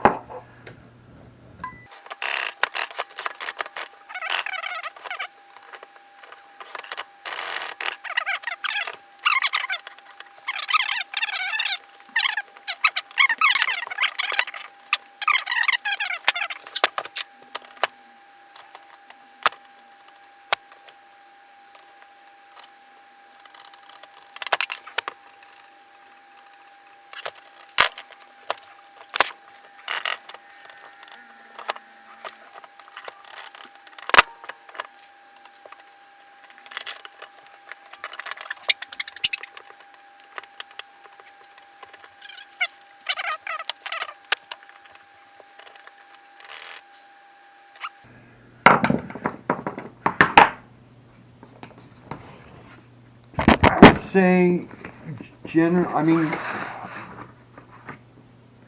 maybe it's a sign of my incompetence. I don't know.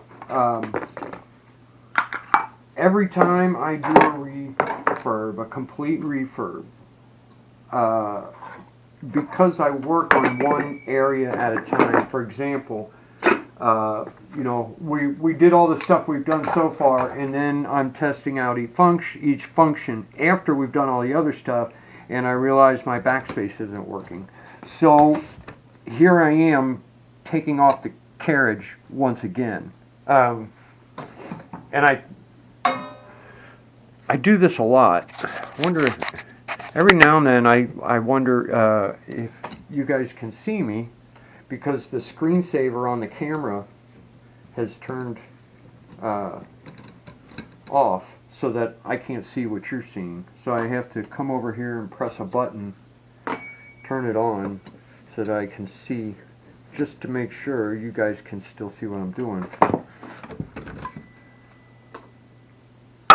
So here we are again, taking the carriage off. And we're going to figure out, but you know, this time, again, remember, now we've got the carriage, the draw strap installed, and we got to get that off before we can lift the carriage out. So, and since I've already done all the adjusting on that and we're happy with where it is, I'm just going to take it off here, pull it loose, pull this down, and just hook it right onto this guy here, which I believe is what it's for.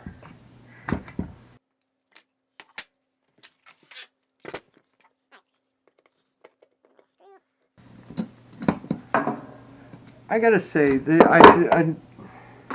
I don't know if I prefer these or the Royals when it comes to taking the carriage on and off.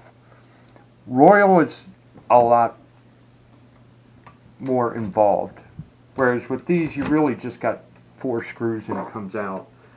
And then with the Royal, you've got a lot more adjustments to do once you got it back on. But you do have those little ball bearings, which kind of makes things, I think it makes it better, having those bearings. But I really like the simplicity. We've already done all the adjustments, and all I gotta do is take those 4 screws out and the whole thing comes out. That is nice. So we are hitting the backspace and nothing happens.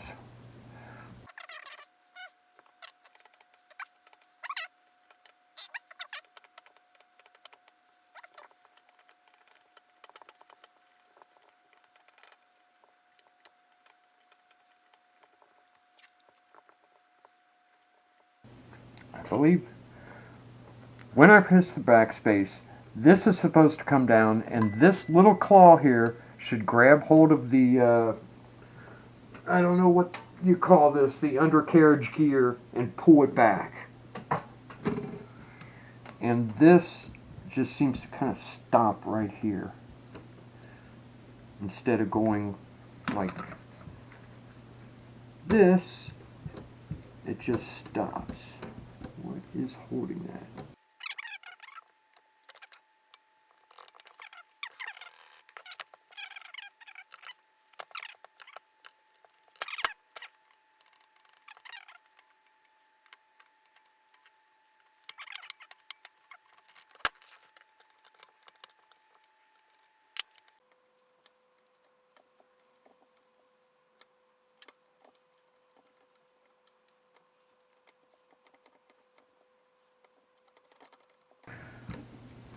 Tell you what, it feels like there's a loose screw. It feels like this should not be as wobbly as it is.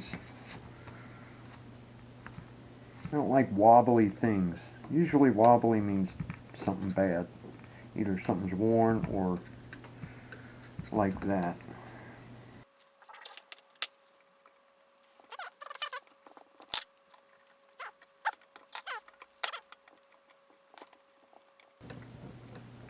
Okay, there was a screw here that was loose, and I tightened it.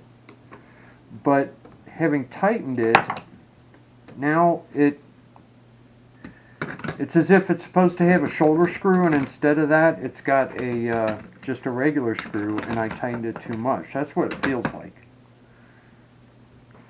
Alright, I'm going to take this out and see what we got. I am almost positive this should be a shoulder screw.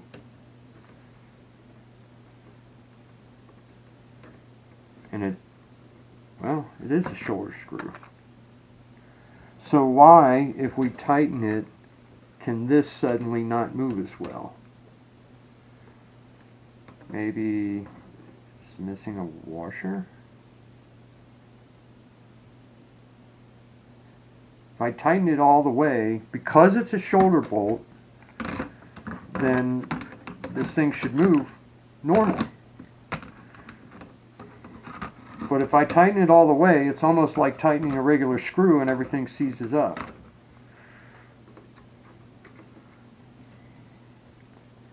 You know, I'm going to have to instill a rule on myself. If I'm going to use the steel wool, I need to do it in another area, because the steel wool gets all over these tools and stuff, and I got to keep wiping them off. See, here, I just wiped it off, but let's see if you can see this.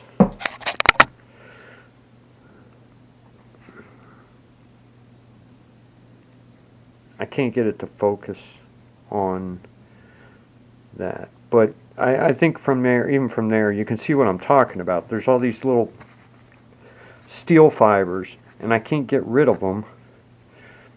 especially since I've made all my screwdrivers magnetic. I refuse to use a non-magnetic screwdriver. I know some techs who swear by them. I know one tech who would never use a magnetic screwdriver. What he would do is he'd have a little dab of clay that he'd keep on right here, and whenever he needed something to stick, he'd take a dab of that clay, put it on the end of his screw, and then put the screw on. So he'd go work on him. You know, 2 weeks later, I'm taking it apart, what he had put together, and I've got all these dried up pieces of clay on everything. It was kind of got on my nerves. Oh well, everybody's got his thing that he does, you know. See, now it's too tight. I wonder if there's some kind of washer that's missing.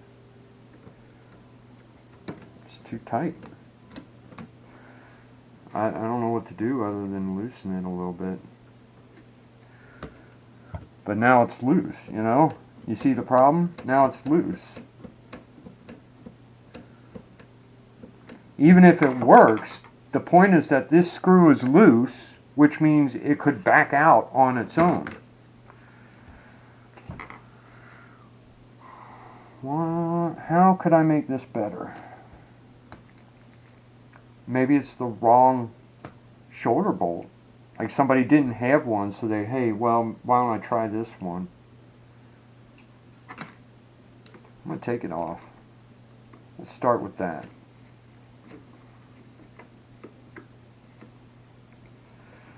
We'll look around. What if they took this off along with something else, and when they put it back together, they got it backwards? So if I look around, I find something else that's abnormally loose. Again, I can't see what you're seeing until I press the screensaver button on this stupid camera. I'm not liking this camera.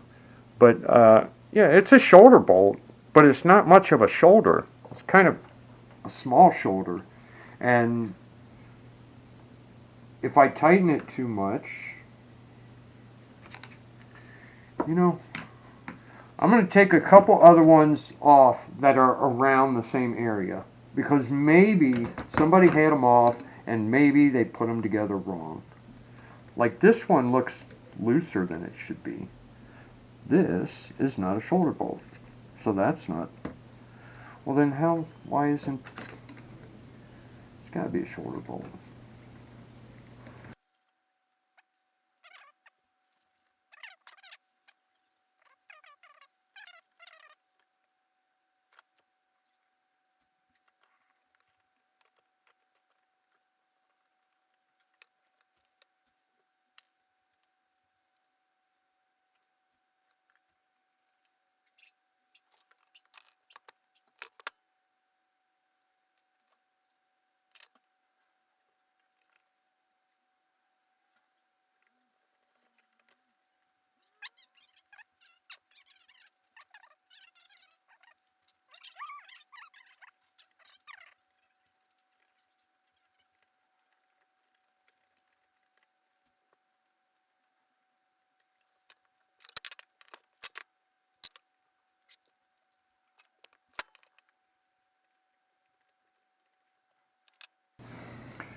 Alright, I am almost positive this is the wrong screw. I've been working on machines over 30 years, and I know that when there's a shoulder bolt, it's to create a specific way of fitting together so that one piece can turn and the other piece can stay still. And that's what this is for, because that's what shoulder bolts are for. And it's not happening because the shoulder bolt, even with the shoulder, is still too tight. So, somewhere on this typewriter, there's another shoulder bolt that's very similar to this one, and when they were putting it back together, they got them confused. But it's not the exact same. The other one would be, the shoulder on it would be just a little bit longer, or the head would be smaller. Either one of those will work.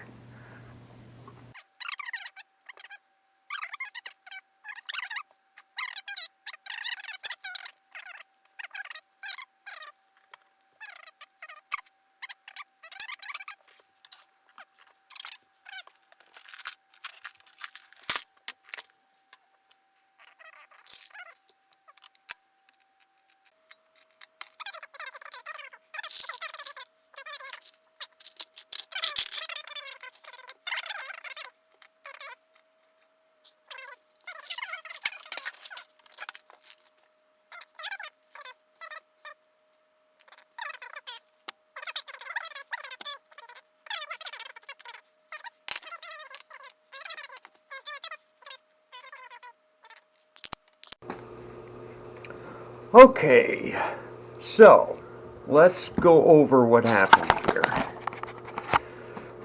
We start with the backspace not working, and we eventually trace the backspace button to this guy here, which I looked at and thought, well, this is too wiggly. Something's not tightened or something like that. So I tightened everything, including this screw here, which goes right there.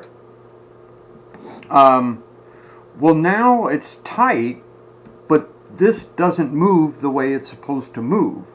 So I take the screw off and discover it's a shoulder screw. And if the shoulder screw is working, we should be able to tighten it all the way, and this should still be able to move freely.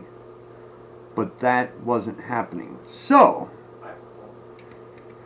my conclusion was and is that somebody took this apart and either swapped this shoulder screw with another one, and the other one has a slightly raised shoulder compared to the one that they use. So this, it may as well not be a shoulder screw. We could screw it in all the way, everything freezes up the way normal screws do, or we loosen it just a little bit and that gives this some playroom. But that's not, you can't just leave screws half tightened. Eventually they will wiggle out and they'll get wobbly to the point where it causes a problem. You can't leave a screw half tightened. That's never the solution. So I went through all my shoulder screws and I could not find one that would fit the way this is supposed to fit.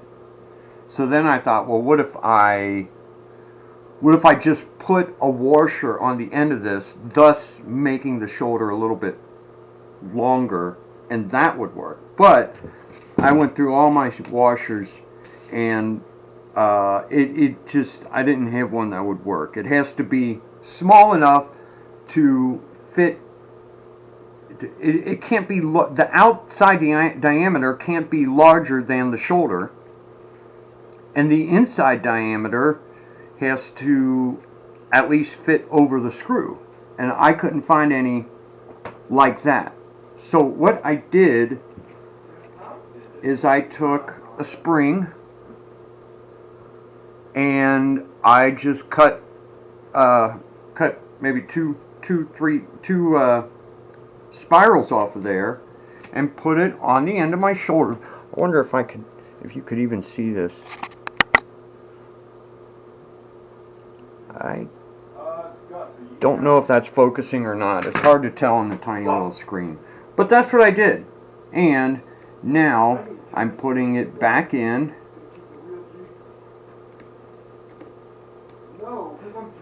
And we're going to tighten it up all the way.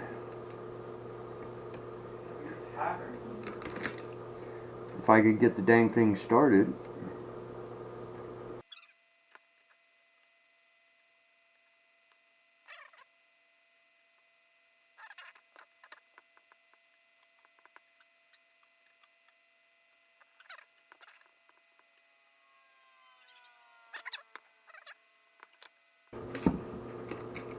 This is tight. Now, it is tight.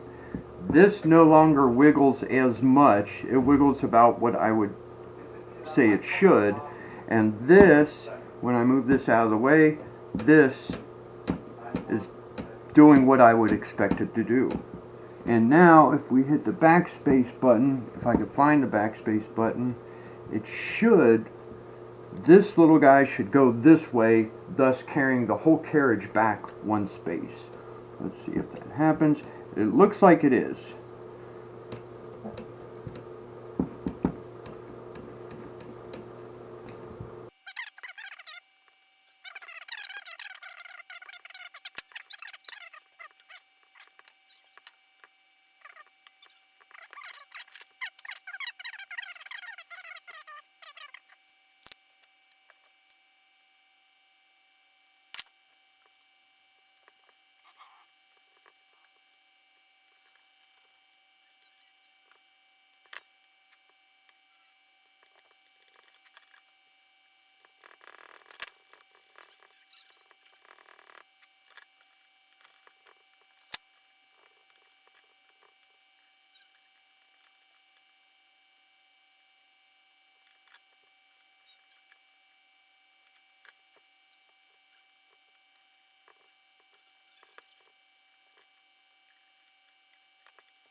Well,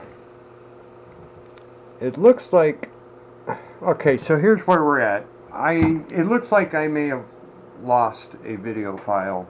The one of me finally getting the backspace problem taken care of, because the backspace does work now. And we've got the ribbon in place, the ribbon works, ribbon colors work, ribbon goes back and forth accordingly when it gets to the end of the ribbon.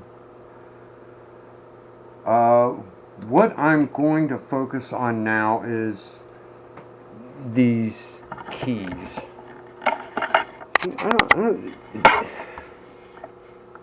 They don't look real bad, but they could look so much better. On the other hand, when you take them apart, you know, it never looks quite as good as it did when you start. The smoothness and roundness of the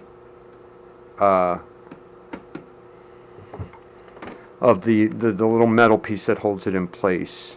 But you know, see, like this shift key is all dark, this Z is lighter, the C is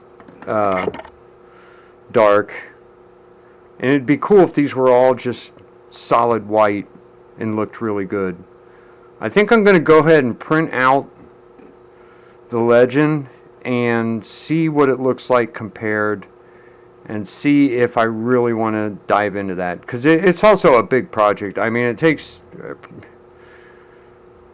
probably looking at 3 or 4 hours at least taking them apart. You got the letter, and then the glass cover, that's going to be replaced, because a lot of times there's stains or scratches on them, so you just replace the whole glass piece with a plexiglass piece. Nobody's supposed to know that, but it looks better and it's shinier. And then you got to cut out the letter, cut out the piece, put them both back on there, squeeze it back together, and you know, it takes a lot of time. And you gotta wonder, okay, how much better is this gonna look if I do that? And am I going to be able to justify that time with a higher price just because these letters look better? And the more I look at this, the more I'm thinking, no, I'm not going to be able to justify this. This typewriter is only going to be worth so many $100 no matter how much time I spend on it.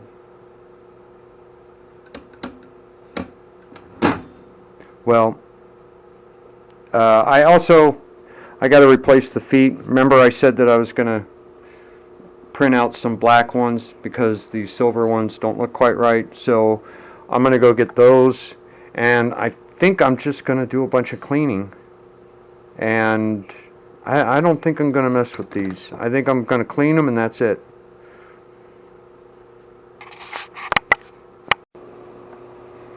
So I've printed out the legend, and yeah, it would look really neat.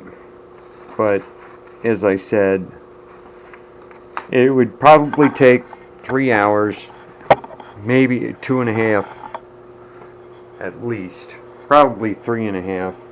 And in the end, you know, I don't think it would even raise the price of the typewriter $200. So it's just not worth it, unless these were so bad that you couldn't see them, which they're not. So instead of replacing these, I'm just going to spend my time cleaning. I've got feet being printed right now. I knocked over my tool caddy. Criminy. Yeah, I knocked the tools everywhere. Pick that up later.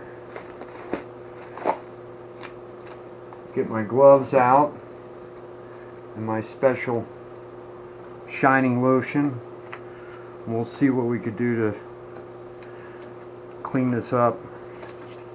Just the outside cover. The thing with Underwoods is there are not many outside covers. I mean, you know, with Royals and with a lot of different ones, you have actual covers that you take off. And in the later Underwoods, you also have covers that you take off. But on the other Underwood 5, the frame is the cover. There's not much there.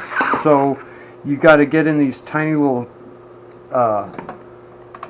parts of the frame, and you do the best you can, but usually there's not a whole lot you can do other than clean them and shine them. But we'll see what happens. We'll see how it looks when I'm done. Again, we're going with the same stuff we used on the chrome, because I didn't realize how good a job that does on the other stuff, on the painted stuff. I'm going to start using this on everything. I should put it on the steel wool itself, but I'm not going to start doing that yet. I'm going to put it on here. Mainly so that I can remember what I've done and what I haven't done.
Color me impressed. I think that stuff looked pretty good.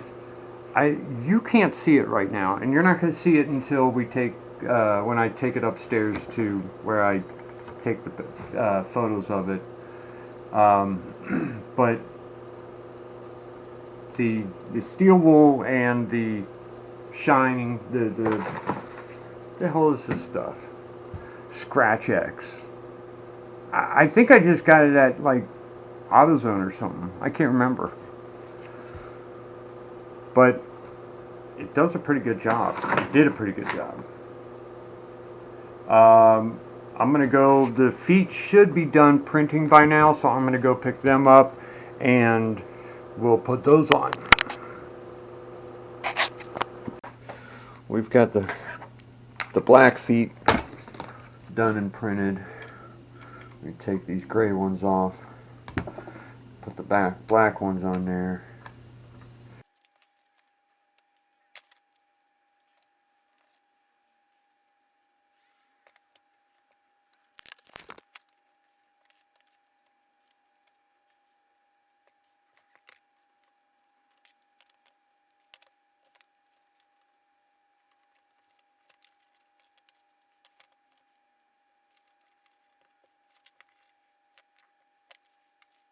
The number on here.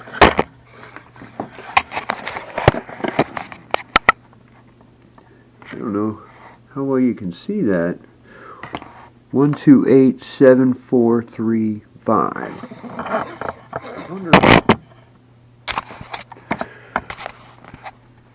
wonder if that's going to match the serial number of the machine. I haven't even looked at the serial number for this yet, so I don't know how old the machine is, but I wonder what that... I'm going to take a picture of it so I can remember it. So I printed these with just regular PLA material. When I've ordered some rubber sticker padding that I can put on there to make them a little bit softer on the desk, and that will be coming tomorrow, but we don't really need it. I also know on a lot of these old typewriters, you can see right here, there are screw holes, threaded screw holes, and it's probably just 1/4 inch 20, so that on certain desks you would be able to bolt them to the desk so it wouldn't move around. Or you could make stands where they stand by themselves and don't have the rest of the desk. I guess that's one of the things they would do with those. I've never seen anyone use them, but they're there for a reason.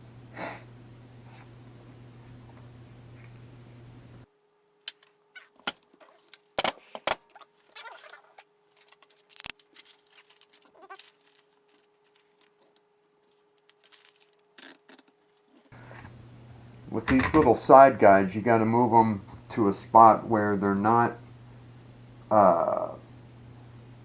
where they're on the paper, but they're not going to hit the sides. Because if this is too far over, then the paper can't come up through. So you got to get it right on the side of the paper.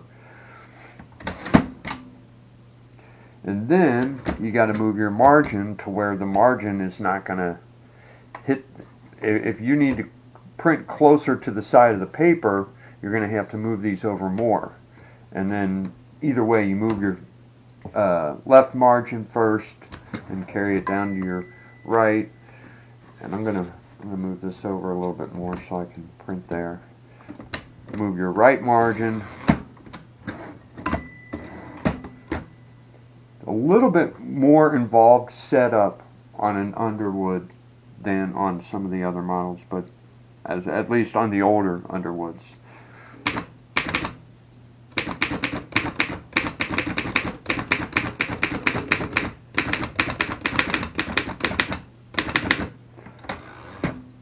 And it looks like the quick brown fox jumps over the lazy dog. In lowercase works well.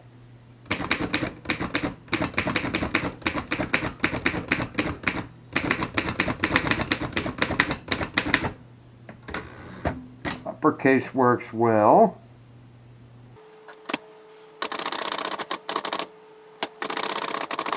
Another thing you want to check is, does shift print in the same spot as shift lock? Because a lot of times on some of these machines you'll hit the shift lock and it'll move it up or down a hair as compared to shift, and we're looking pretty good. And also, does shift print in the same spot as unshifted?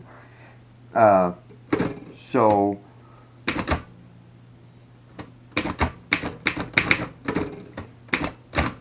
what I do is print the brown fox sentence with each word capitalized, but the each beginning letter.